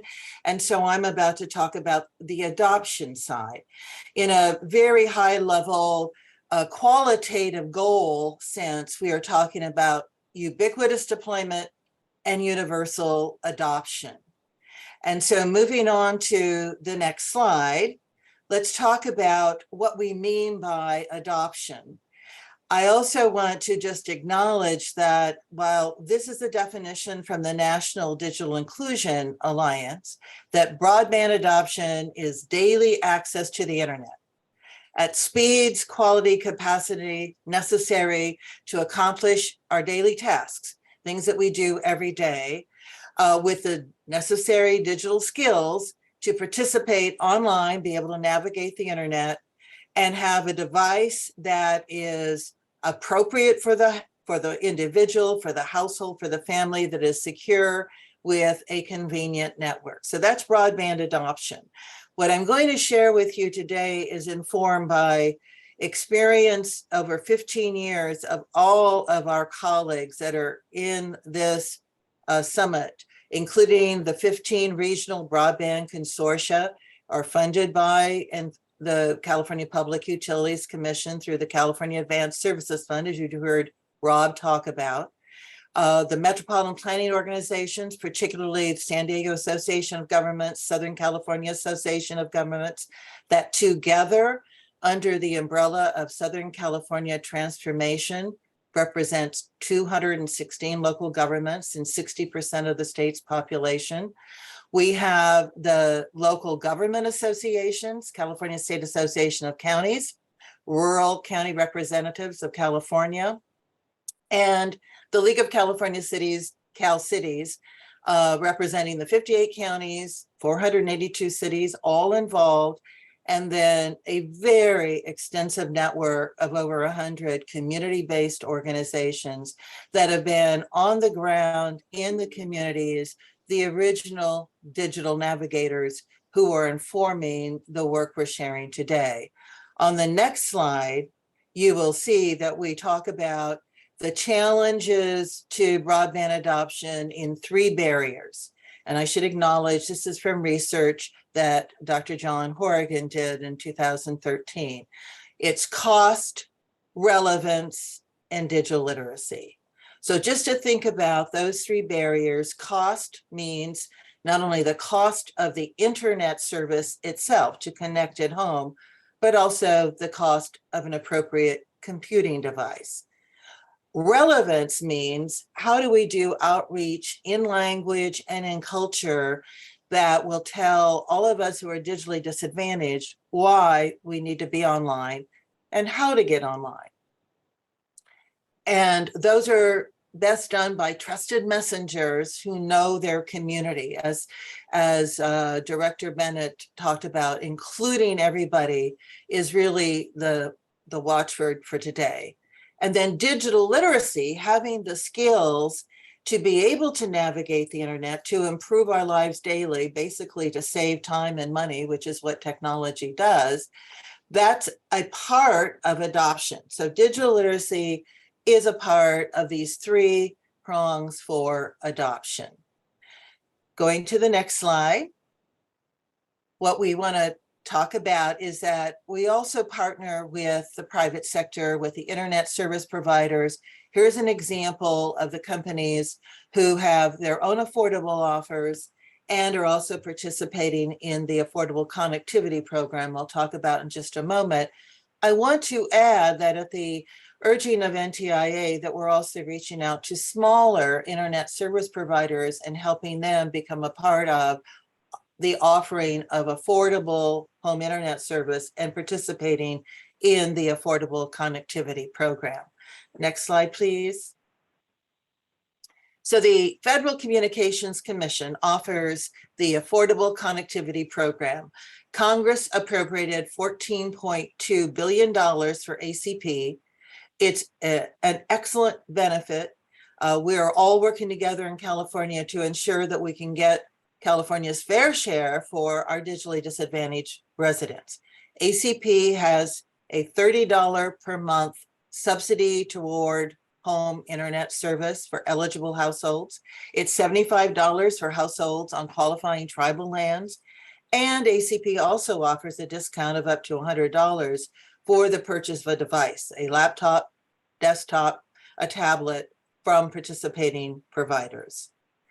Going on to the next slide, you can see that actually it is really important and relatively easy to be able to inform people who are eligible for ACP if they're on an existing program that is automatic eligibility.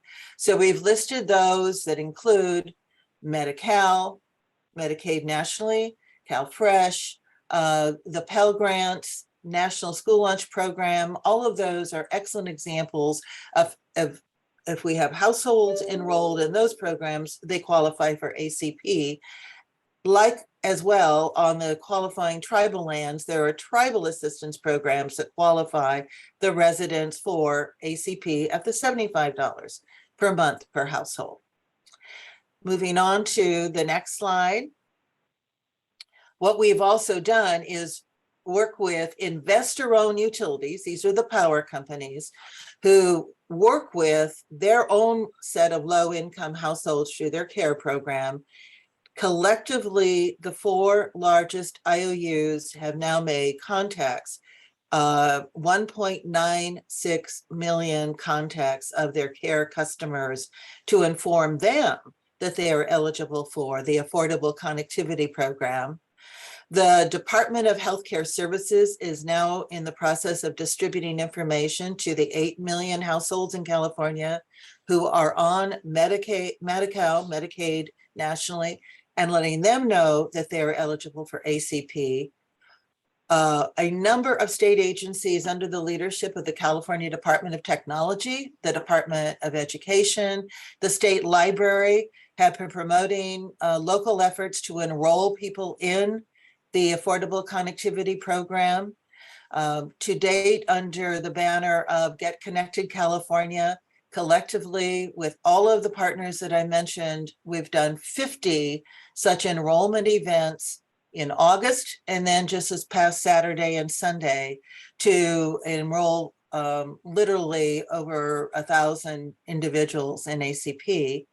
The state agencies and ISPs are now meeting monthly under the leadership of Scott Adams and CDT, and we are mobilizing to do more events in the future. What I want to underscore is that as much work as we've already done, as much as we have been involved in outreach, I think we've gotten marching orders from our state agencies and NTIA today that our job is to expand even farther into the community, including more people at the table in the communities where they live. And all of the folks that I mentioned actually serve the 8 covered populations. So to the next slide, we'll talk about the drum roll that we want to announce. Because of everybody's efforts, we had a huge barrier breakthrough in the last week of crossing over to having enrolled more than 1.7 million households in the Affordable Connectivity Program. And you can look at that information that's updated statewide for enrollment on a weekly basis. And then when we get from the Federal Communications Commission information on about a monthly basis for zip codes and on a quarterly basis for counties, the ACP enrollment tracker on the CDT website, Broadband for All, is updated. But this is a huge accomplishment. California has the most residents enrolled in ACP of any state in the nation. And that leads us to our next steps on the next slide, which is we want to share with you these tools. The California Emerging Technology Fund, working with the California Department of Technology, everyone on, and CSU Chico, has not only developed the ACP enrollment tracker, which is listed, but there's the Affordable Connectivity Program that you can read about, and affordable services. As Deputy Superintendent Mary Nicely said, digital equity is at the heart of all services. And given how much is online today, we absolutely need to empower people with the tools of technology, getting everyone online in order to allow them to be able to participate even in the democracy, let alone access public services. And to the next slide, we have as our next steps, we collectively want to work with all of our state agencies, every public agency, every school district, every county office of education, every higher education institution to inform those who are eligible for ACP. We need to mobilize and get that word out. We are going to continue to organize and support ACP enrollment events under the wisdom of Deputy Director Adams, who said, let's try, let's get experience, let's do this as a pilot. As I said, we've now run 50 such in-person enrollment events, which will help inform applications to the Federal Communications Commission for more outreach around ACP. We want to continue to promote all of this activity as we do the digital equity planning. And all of that will again roll into recommendations for the digital equity plan and the broadband equity access deployment BEAD plan for capacity grants in the future from the federal government. I think this in the next slide concludes my remarks. So thank you very much. Thank you. Thank you all for such wonderful overviews of these critical programs. We've received a few questions during your presentations, and while we will not have time to answer all of them today, I'd like to share a few.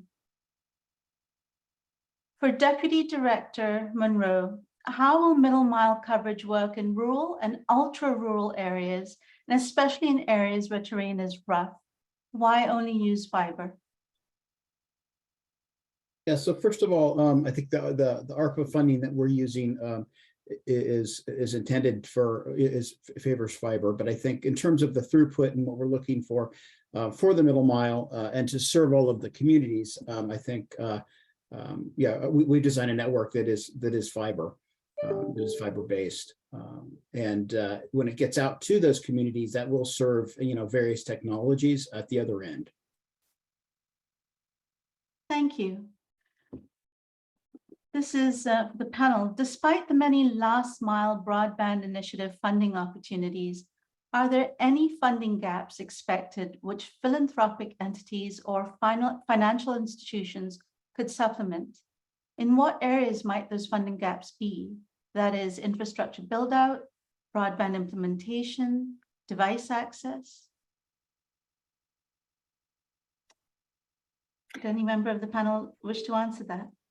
I'll take a first attempt at that and definitely welcome. I know Ms. McBeak and others may have answers. I think that there's California is a big state geographically and population wise, and while there's a lot of resources that are being thrown at this effort, there's much room at the table for other partners to help and support the efforts, as our opening panel indicated. So I would suggest that the next panel, we're going to talk about the digital equity planning process and the BEAD planning process, that we would welcome philanthropic and other entities to the table to as we collectively look at what the gaps are and look at the funding and identify opportunities to enroll their support.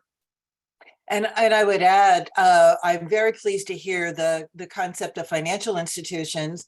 One of our partners is the California Reinvestment Coalition, that is an advocate for financial institutions to look at opportunities for Community Reinvestment Act credit.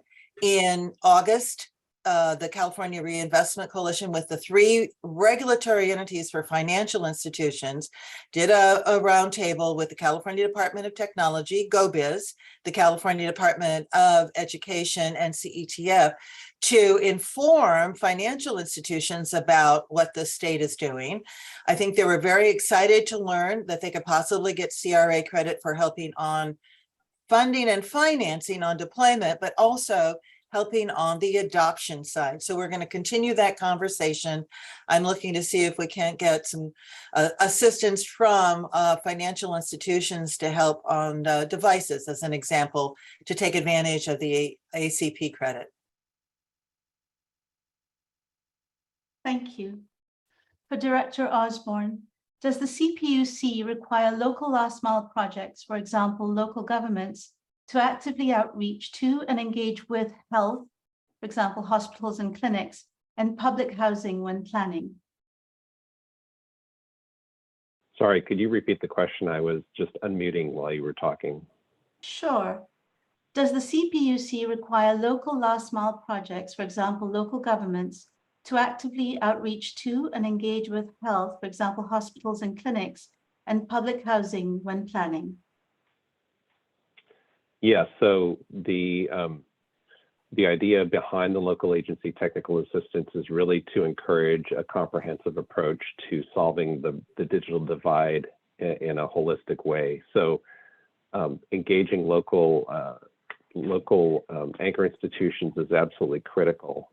In the case of the California Advanced Services Fund, we've awarded extra points for applications that have brought into the fold the local anchor institutions, the hospitals, the schools, the libraries, the fire departments, the police departments.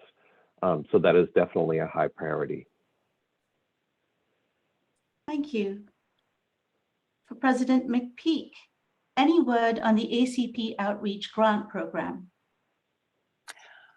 Well, we are waiting for the FCC to actually announce the grants for ACP promotion. And when I say we, the state agencies, all of the partners that I referenced, the FCC has announced 2 releases. One is for broadband at home through the U.S. Department of Housing and Urban Development. Another is for Digital Navigator pilot projects. We do expect then of the 85 million remaining that will be available nationwide, that as soon as we get word and that they've opened up the grant affordability, the grant announcement, a notice of funding opportunity, that will then immediately mobilize and reach out. We have a number of partners who want to be a party to that. And I think the state agencies are also planning to be able to apply for what might be even a set aside for the states. Thank you. How do all 4 of these programs relate to one another? How can they create a whole greater than the sum of their parts? Now, I'm going to take a stab at this. All of these programs are complementary. The action plan sets forth a series of improvements on policy, planning processes, stakeholder engagement, identifying of funding. The billions of dollars invested in the middle mile were to address missing middle mile infrastructure, to offset cost models for ISPs, to deploy last mile service to allow for new entrants to deploy and create choice and hopefully address affordability. I think the last mile programs through the CPUC are intended to really work in concert with the middle mile. So as the middle mile is being built, enabling those ISPs, new entrants, or other eligible entities to develop their last mile solutions and in unserved areas to connect to the middle mile and provision service. And then on the adoption and affordability side, that is always going to be an issue. And so not just for areas that get new construction or new service provision, but still in the state of California where folks have access to broadband service, but potentially make home economic choices or other choices given the ubiquity of mobile phones. The work of broadband adoption and needs to continue to go forward. So the efforts that the state and all of the local and regional and nonprofit partners are doing are all critically important. And it goes back to what we said at the very beginning, that Broadband for All is about access, it's about affordability, it's about adoption and digital literacy and inclusion. I might add that I think at the regional and local level, so the regional broadband consortia, counties and cities who are deep into pursuing digital equity know that they have to marry the deployment and the adoption. I mean, notably, the County of Los Angeles, under the leadership of that Board of Supervisors and Internal Services Director, Selwyn Hollins, that's exactly what they've done in Los Angeles. That's exactly what Riverside County is now doing. I mentioned Sandag and Skag. They have both the deployment and the adoption. We work closely with the city of San Jose that has been in the forefront of all of this work around digital inclusion, leading to digital equity as the outcome. They have both the deployment and the adoption piece. In California, I think we are very, very fortunate that we've got a very significant investment of the $6 billion. That's unique among states, that California has put down a huge investment in addition to what the federal government is providing. And then the California Advanced Services Fund has those accounts that Rob mentioned. There is the account for regional consortia to keep that leadership, which is region-wide, but they touch all the local governments and interact with the CSEC and RCRC and the Cal Cities. There's also the adoption account, which is a huge asset to help us leverage what we ultimately can access through IIJA or the bipartisan infrastructure law funding through NTIA and the public housing account. So I think as I look to the PUC, you heard President Reynolds. We work closely with Commissioner Houck, who is lead for the PUC on the Broadband Council.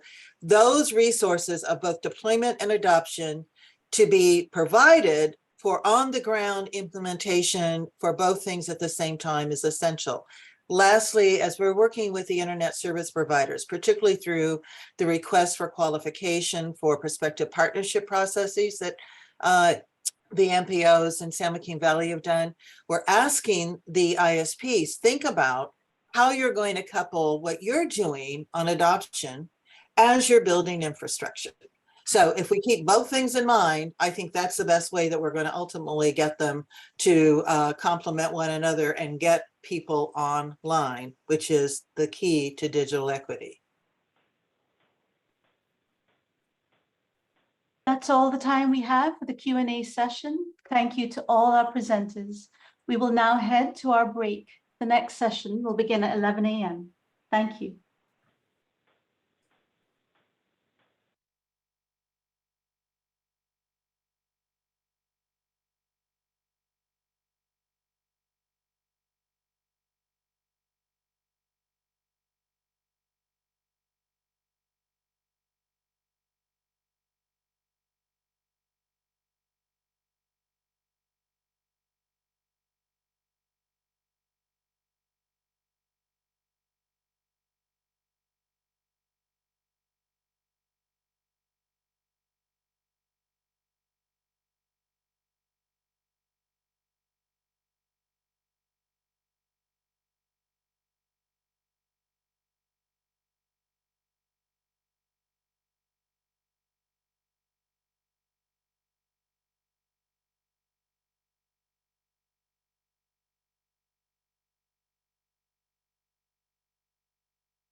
Welcome back to the Fall Broadband for All Summit Digital Equity and BEAD Kickoff.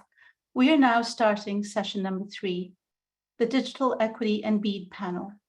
A video of this summit, slides, and transcript will be posted to the Broadband for All portal.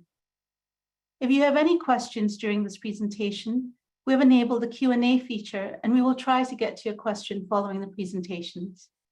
A reminder to presenters to please cue our slide facilitator, Anna, to advance your slides.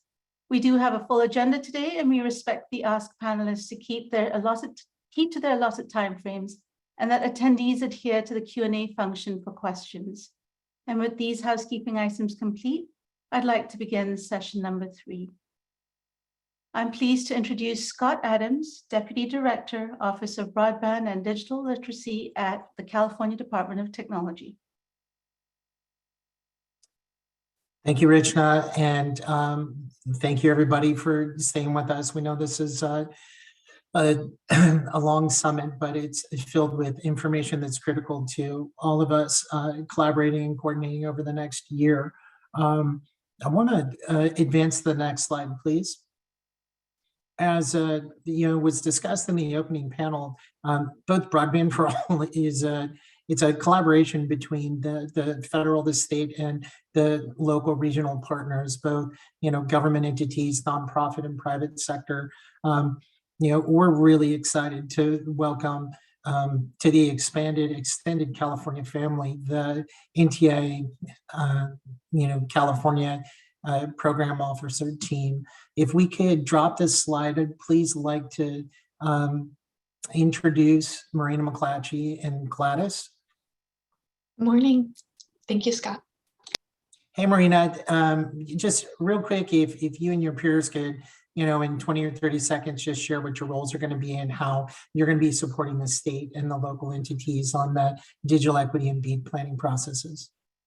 Absolutely. Thanks so much, Scott. So Gladys and I are California state leads.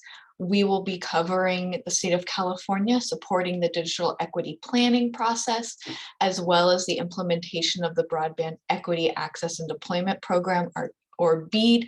We will be working incredibly closely with both the Department of Technology and CPUC to ensure the successful implementation of those programs. We are also here to do outreach around the state of California. So for anyone that's interested in reaching out, our emails are on the previous slide. Please feel free to reach out to us. I'm going to turn it over to Andrew, who can introduce he and Vanessa's role, who are also part of our Greater California team. Great, thank you, Marina. Thank you, Scott, and the state team. My name is Andrew Roscoe Jr. I'm joined here with my colleague, Vanessa Cresci. We are broadband program specialists for the Tribal Broadband Connectivity Program. So we're both located in California. And so our role will be primarily coordination and playing a conduit, if you will, between the CPUC, CDT, and the 109 tribal nations within the state of California.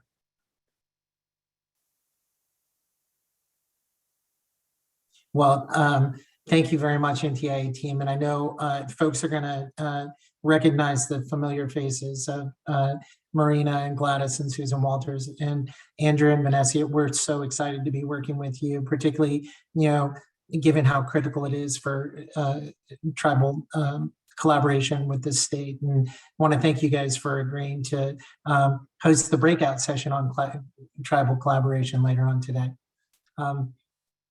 So thank you. Can we go bring the slides back up, please?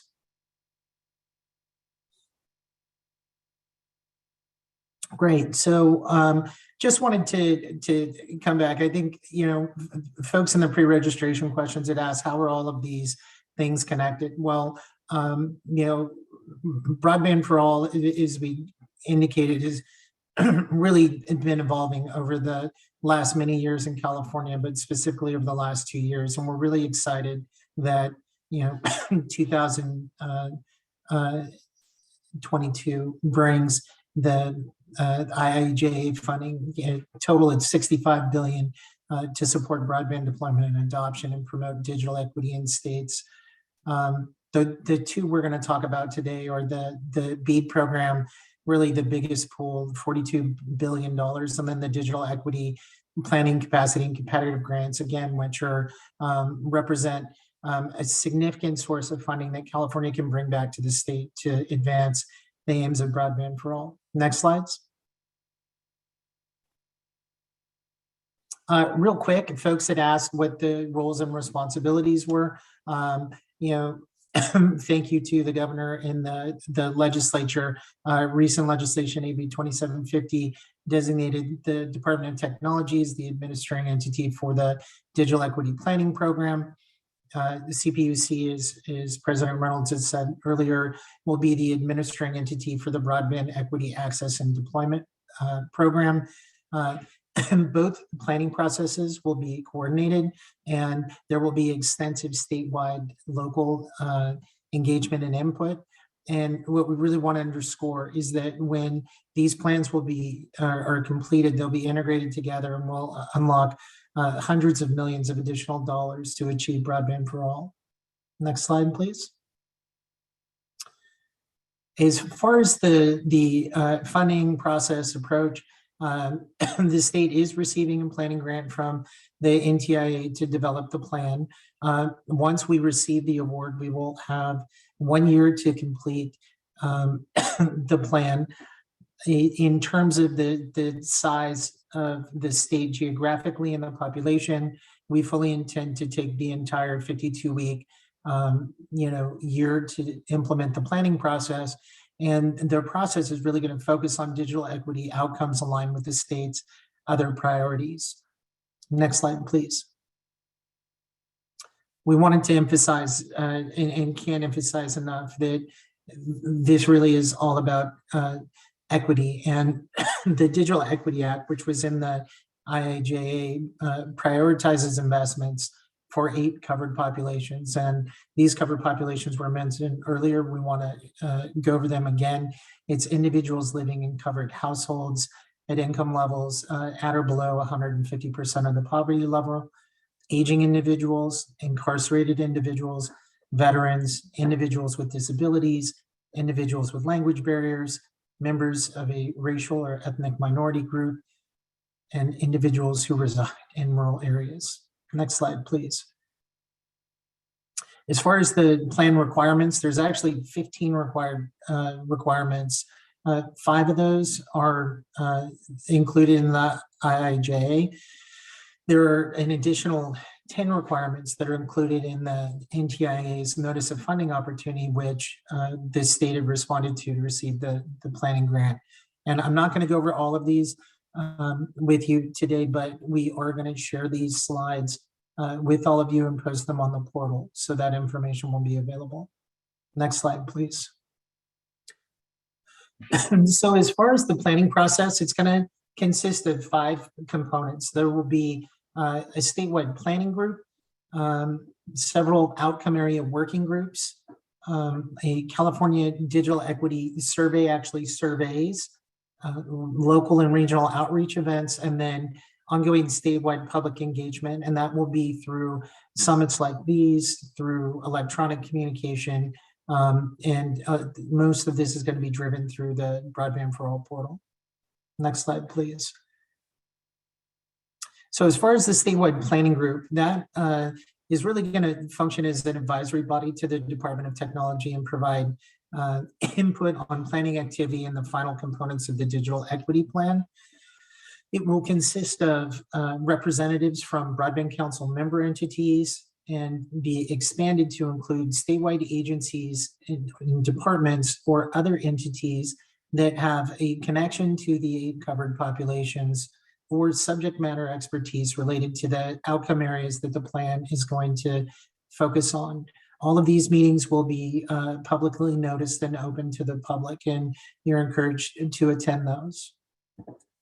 Next slide, please. So the working groups that we will establish, their goal is going to be to develop strategies that align with other state priorities. Currently, we're anticipating there's going to be 6 working groups. one on education outcomes, one on health outcomes, one on digital literacy and inclusion that's going to really include focus on broadband adoption, devices, digital navigation, et cetera, and digital literacy training. The next one will be on civic engagement, essential services, and accessibility. We'll have an economic and workforce development working group and a working group specifically for tribal and state coordination.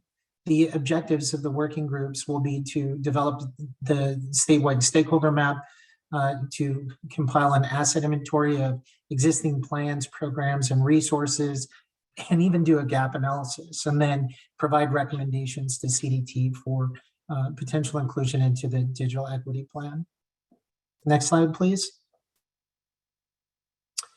A critical component of the planning process is going to be surveys. This all needs to be data-driven. So there will be a statewide digital equity survey. We intend to, gather information in all 58 counties, oversampling the covered populations, and conducting the survey, over phone interviews, online forums, and in person.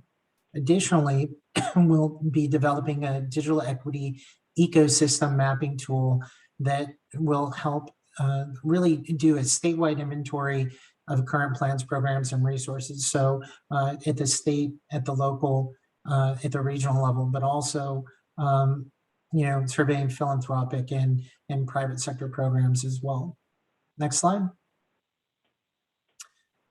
So a lot of folks had asked about local and regional engagement.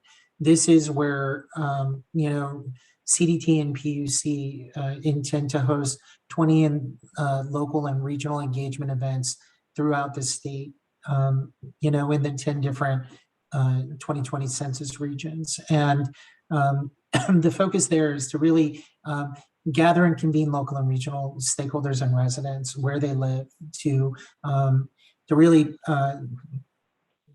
engage in conversation, hear their input, get their lived experience on how the work that we are going to be, the plans we'll be putting together will address their specific and unique needs. Next slide, please.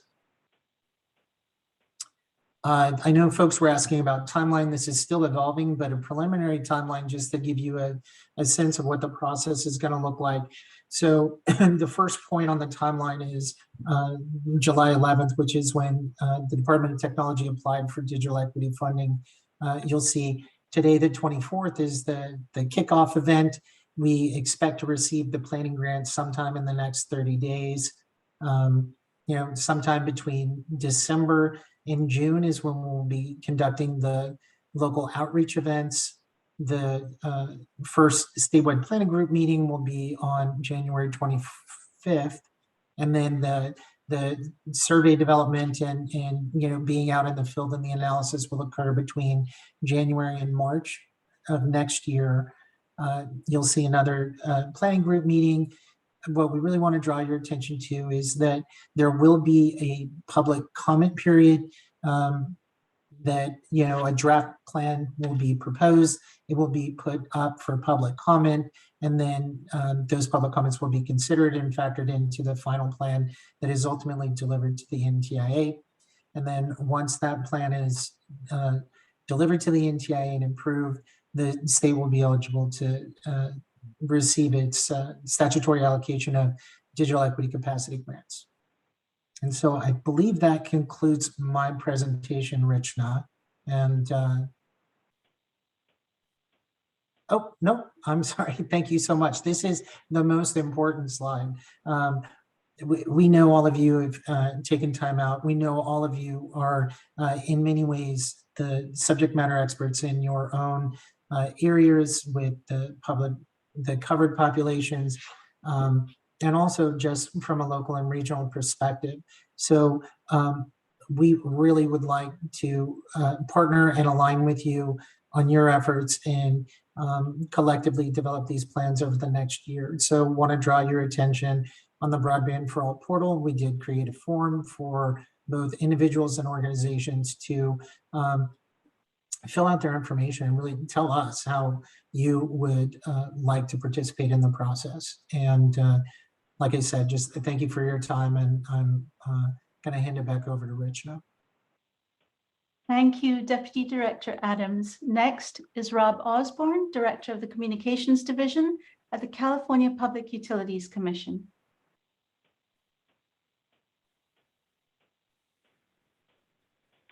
Thank you. There we go. As CPUC President Alice Reynolds said earlier, the COVID pandemic ended the debate about whether broadband is a necessity. We've collectively, both at the state level and the federal level, learned about the limits of broadband mapping at the census block, and we're now well underway to collect, validate, and map broadband deployment at a more granular level. In fact, it's a massive transition to go from census block-based mapping to location-based mapping. And the approach that's being adopted at both the FCC and the CPUC relies on an exoskeleton called the Broadband Serviceable Location Fabric. I know it's a mouthful. Basically, it's a fabric of all known locations where broadband services either exists or where it's needed. And the BEAD program will rely on this more granular location-based broadband mapping instead of what we've used until now, which is based on the census block. So while the BEAD program is intended to fund last mile broadband deployments, states that have excess funds may use the BEAD funds for other activities, including workforce development. Given the large number of unserved locations in California, we don't foresee having excess funds, but activities such as workforce development as well as digital equity are required by the NTIA for the BEAD program, and we're working with NTIA on implementing this. Next slide, please. So just working from the left, the CPUC submitted the letter of intent on July 1st for the BEAD program. And on August 12th, we submitted the initial planning funds application, which allows up to $5 million for each state. And I'll talk more about that in a bit. After submitting the application, there were several rounds of updates based on the NTIA's feedback. And as of September 1st, the application moved to a formal review. So we continue to collaborate with the Department of Technology on digital equity outreach planning, as Deputy Director Adams indicated earlier, in the local and regional engagement activities that we have planned. We've begun drafting a scope of work for the 5-year action plan activities, as well as beginning analysis on the FCC's serviceable location fabric, what I talked about earlier, the exoskeleton, which we downloaded from the FCC site and plan on providing feedback to the FCC through a bulk fabric challenge. Next slide, please. So here's some more information on the initial planning funds that I mentioned earlier. Again, this is the $5 million that's available to each state and state entity. Of the $5 million, we requested, there's a number of sub-activities that are planned to be included in that. So first off is the creation of the 5-year action plan, which is due 270 days after the planning funds are received. We're expecting to get those funds in the next, couple weeks, hopefully. The creation of the BEAD initial proposal, which is due 180 days after the BEAD allocation is announced. We expect the BEAD allocation to be announced sometime after May of next year. So we have some time between now and then to work on the 5-year action plan and start putting together the proposed program rules for the BEAD last mile funding program. We'll also plan to fund the creation of the BEAD final proposal, which is due 365 days after the initial proposal was approved. In addition to that, planning and conducting statewide outreach, as mentioned earlier by Deputy Director Adams, in coordination with CDT, staffing to support the BEAD planning and last mile grant program, and also workforce related planning in coordination with the Department of Technology, Industry, Labor, and Education. We've had some initial meetings with the California Workforce Development Board, the Fiber Optic Association, and other entities as well. Next slide, please. So for next steps, NTIA initial planning funds expected between mid-October, so already past mid-October, sometime before or early December. For outreach activities, we'll be soliciting public feedback on the 5-year action plan in coordination with Department of Technology and the outreach. As I stated earlier, the 5-year action plan is due 270 days from the initial planning funds award. And we expect the FCC broadband map to be available in May of next year. And this will be the basis for the BEAD allocation, which, as I said earlier, is this location-based mapping rather than census block-based mapping. And that concludes my slides. Thank you.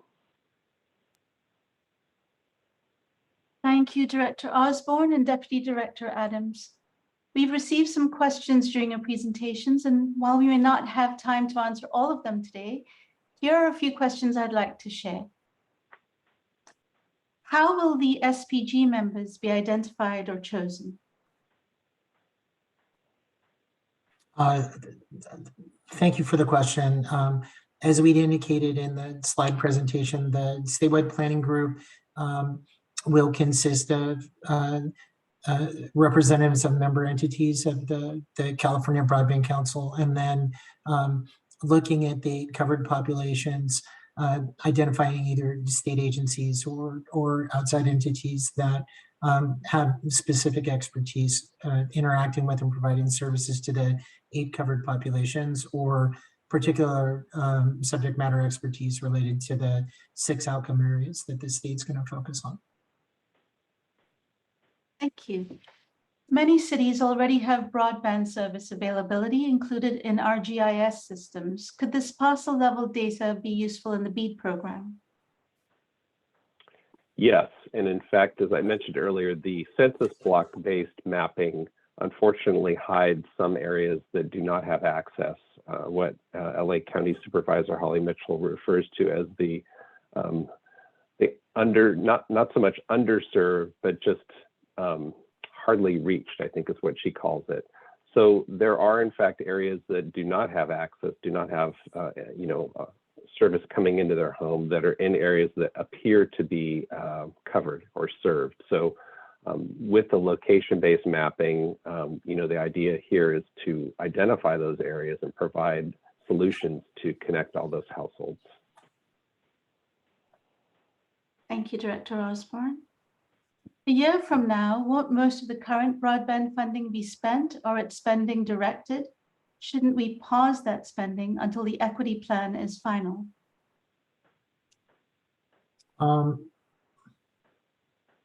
Yeah, if I understand the question correctly, so through Senate Bill 156, that funding that was allocated in 2021 was from a separate pool of funding. It was mostly ARPA dollars or capital project fund dollars to address needs that were, outlined in the action plan, and also, kind of directed from the executive order. So those are moving forward. The planning process that we are undergoing over the next year is to really requirements by statute for the state to be able to capitalize on the additional funding available through the BEAD and the Digital Equity Act dollars. Those plans are required in order to leverage those funds. And so I think 2 can be done on in a concurrent process. Rob, do you have any comments on that? Yeah, this sort of builds on the discussion in the previous session about how with broadband, you have 2 sides of the coin. One is deployment and one is adoption. And when you break down adoption, you have issues such as affordability, digital literacy, access to devices. All that ties into equity just as much as broadband deployment does. On the deployment side, we have a pretty good idea of the areas that need broadband. The issue now is about getting more granular. Where exactly does it need to go? So to that end, and as Scott indicated, the funding requirements mean we have to start now. We need to start funding broadband deployment, but at the same time, as we're developing the equity plan, figuring out which areas need funding for the other side of the coin, the adoption side, and how do we fund those other activities? Thank you. Will the SPG also be the planning group for the BEAD plan, or will there be a separate public process? I think the way we're looking at this is that a lot of the work that's done under the banner of the digital equity planning, that the NTIA has a great saying that the BEAD without equity is bad. And so to give in, both the digital equity plan and the BEAD plan are intended to be done together, and that the digital equity plan is going to be a part of the BEAD plan at the end of the day. So part of what the CDT is doing in its collaboration with PUC is making sure that any activities that are conducted as part of the BEAD or the digital equity planning process have sensitivity to any of the specific needs or for information or engagement that could support the BEAD process. Rob, do you have anything to add?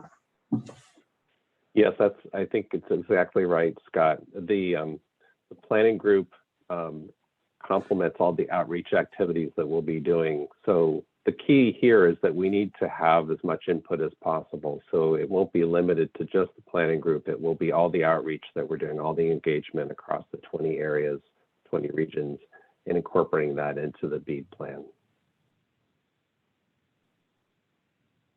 Thank you. How can we learn more about events in our community about this planning process? How can we be helpful in ensuring that this equity plan reflects the priorities of our community?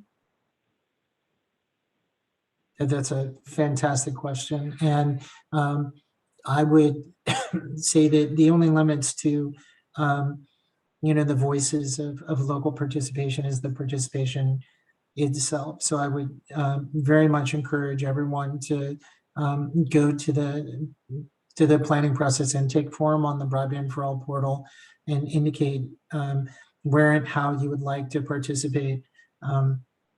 We're at the beginning of the process, and are building in the ability to adapt and be nimble. So we also want to hear your suggestions and feedback on how we can greater address the needs of local entities beyond what we've already proposed. So we just really want this to be a co-created and bi-directional both conversation and process, so that what we come up with out at the end of the year is truly a digital equity plan for all of California.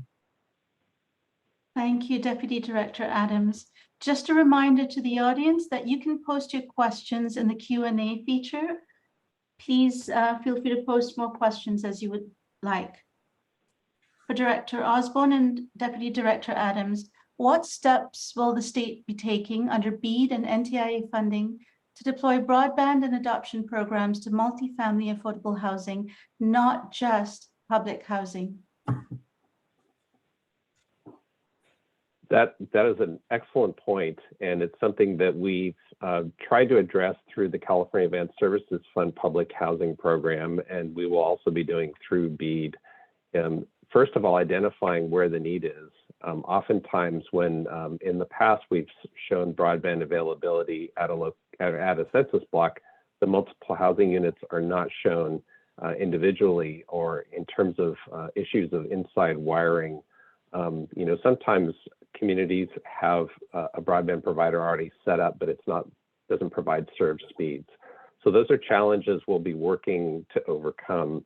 But with regard to program rules for BEAD, as we scope in the BEAD program into a proceeding so that we can create rules for the program for administering the funds, we will definitely want to hear from entities and from the public about how to require public housing or multiple dwelling units in the program and how to address that through subsidies. Thank you. How do stakeholders join the outcome area working group, specifically asking from a nonprofit perspective?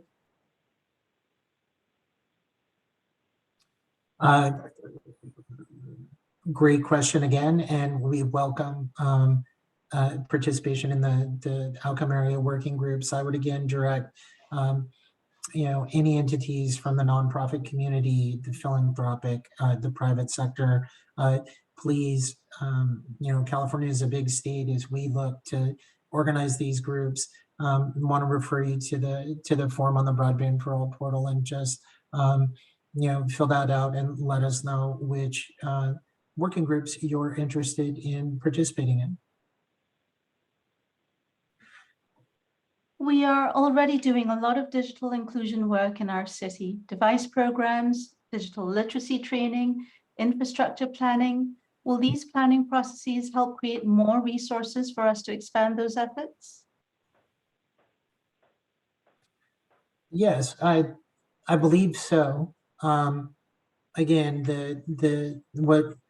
the planning process over the next year, I think first and foremost, kudos to you and your community for all the great work that you're already doing. We would encourage you to, when we get the ecosystem mapping tool together, to put all the good work that you're doing, and so that can be included in the California ecosystem asset inventory map.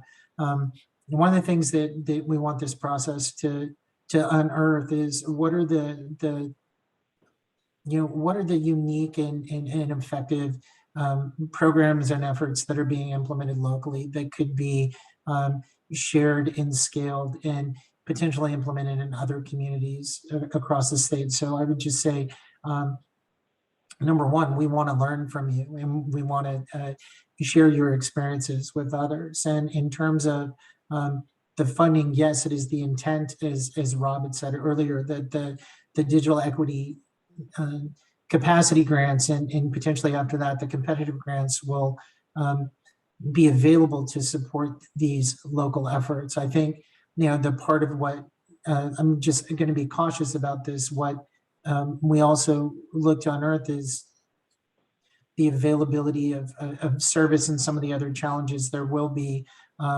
some type of a prioritization process that's outlined and based on community need.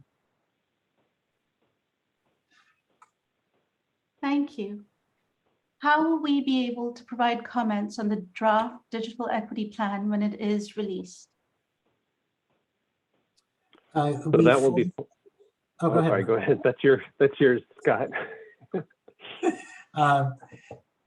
Well, we will, it's our intention that in collaboration with all of you in the many different levels, that when we get to the point that there's a draft digital equity plan, that will more than likely be posted on the Broadband for All portal. We have created a state digital equity planning page and related pages, and that will be posted for 30 days. And we would welcome additional public comment on the final draft, that and then to consider all of those when making the final draft and submitting it to the NTIA. Does the state expect to make sub-grants available to local governments to execute on infrastructure and digital adoption activities?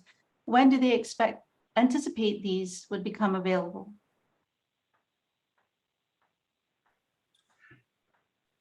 I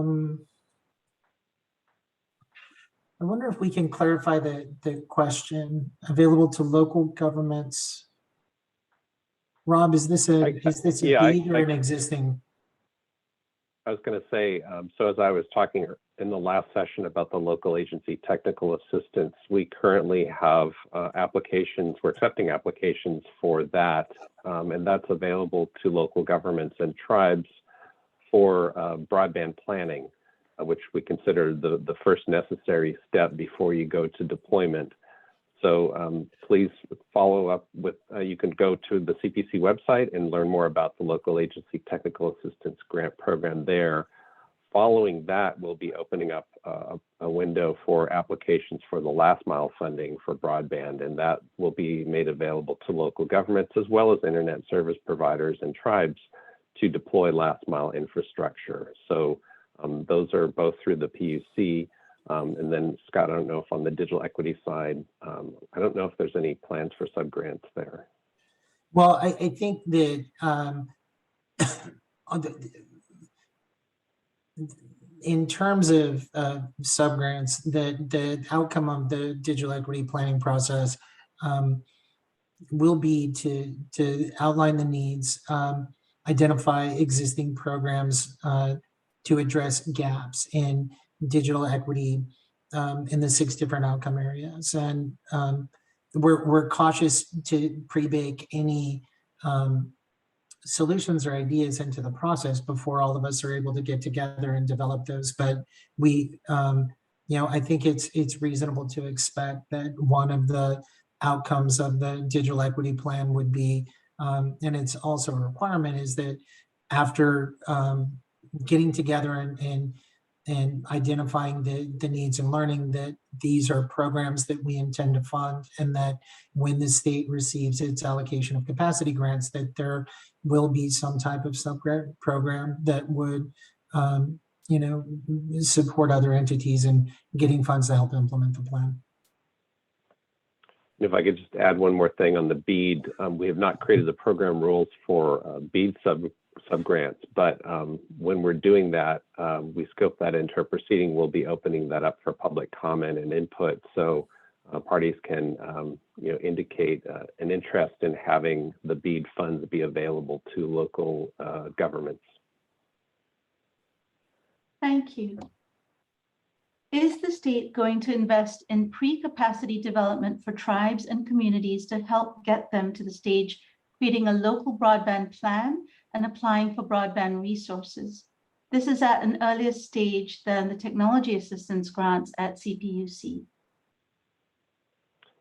Yeah, so we've had open for a while what we call tribal technical assistance, which is provided through the California Advanced Services Fund program.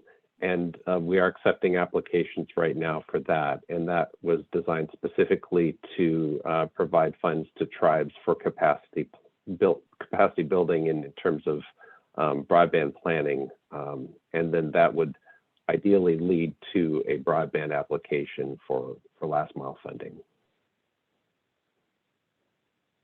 Will the CPUC be asking sister state departments for data or locations on where potential anchor institutions exist and cross-referencing those buildings with where there's little or no connectivity?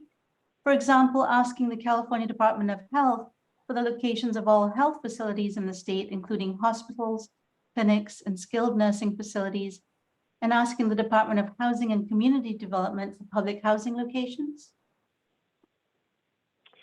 Yes, so we actually have been mapping public health locations for quite a while on the California Interactive Broadband Map, and we will continue to do that.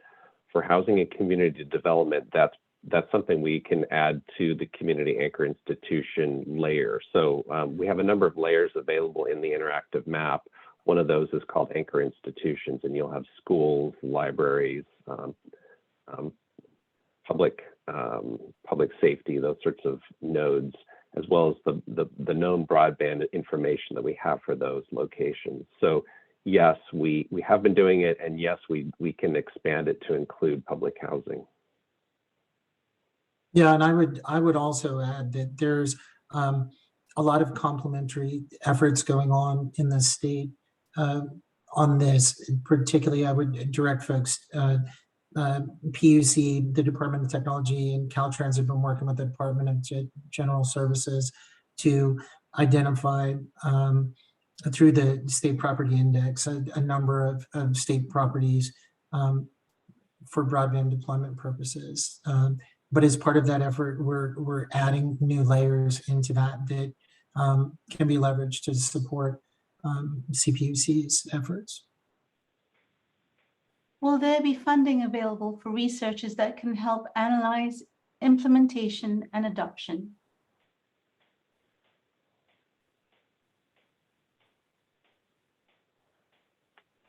I don't know, Scott, do you, I think is that it's more your area? Yeah, it's a good question. I'd like to hear more about it. Particularly, whoever asked the question would love to have you send our staff a note and hear what you're thinking about. Have you seen any issues with the FCC broadband fabric at this point? Do you expect to file a bulk challenge? So we are working through the bulk challenge process right now. It's quite labor intensive. I don't have any results to share at this moment, but we will be sharing those and posting those on either making them available publicly through the FCC or sharing a summary analysis on the CPUC's website. 2024 for BEAD subgrants is a long way away. Will local jurisdictions' applications be disadvantaged by immediate interim efforts to provide last mile infrastructure at lower speed than BEAD will require, but greater than the FCC broadband definition? For example, greater than 25.3, but less than 100 symmetrical. So we're encouraging applicants to apply to deploy at least 100 down. So 25.3 is really an eligibility determination. It's not a deployment requirement. The deployment requirement is much higher. So to that end, I don't see that necessarily being a problem.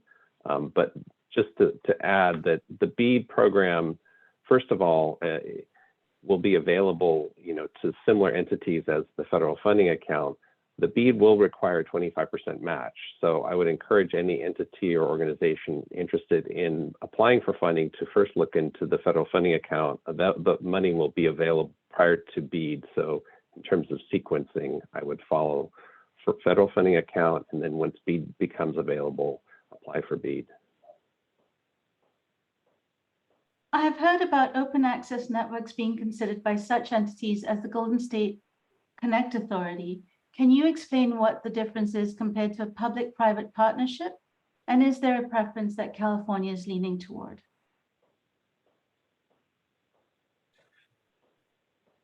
That's a big question. Rob, I'll take the first part. So more broadly, as part of SB 156, there's the statewide open access middle mile network that CDT is charged with developing along the state highway system. And that network is Deputy Director Monroe had talked about, is really being designed to increase the ability of a number of entities to either offset their costs or make it easier to connect, get backhaul, get signal to provision last mile service to residents. And so to that extent, yes, the state is very committed to open access on the middle mile, and the open access middle mile network will be made available to current ISPs, new entrants, and other eligible entities to participate on that. Rob, I'm going to hand the question over to you to answer the next question, or the next part of it. Yes, so the Golden State Connect Authority, they drew a lot of inspiration from a company called Utopia in Utah, which deploys both middle mile and last mile infrastructure that is open access. I think there is some similarity. The slide I showed in the previous session showing the different deployment models, just to recap, there were 5 models. The very bottom was a full privately owned, privately operated network. At the very top was a full public, and in between you had essentially public-private partnership variations depending on who owns what and who pays for what. I think very similar to what Utopia is doing in Utah would be what the city of Fullerton did in California, where they have sort of a combination of public-private ownership, but the end user has a choice of last mile, or not last mile, but really internet service providers over the same fiber.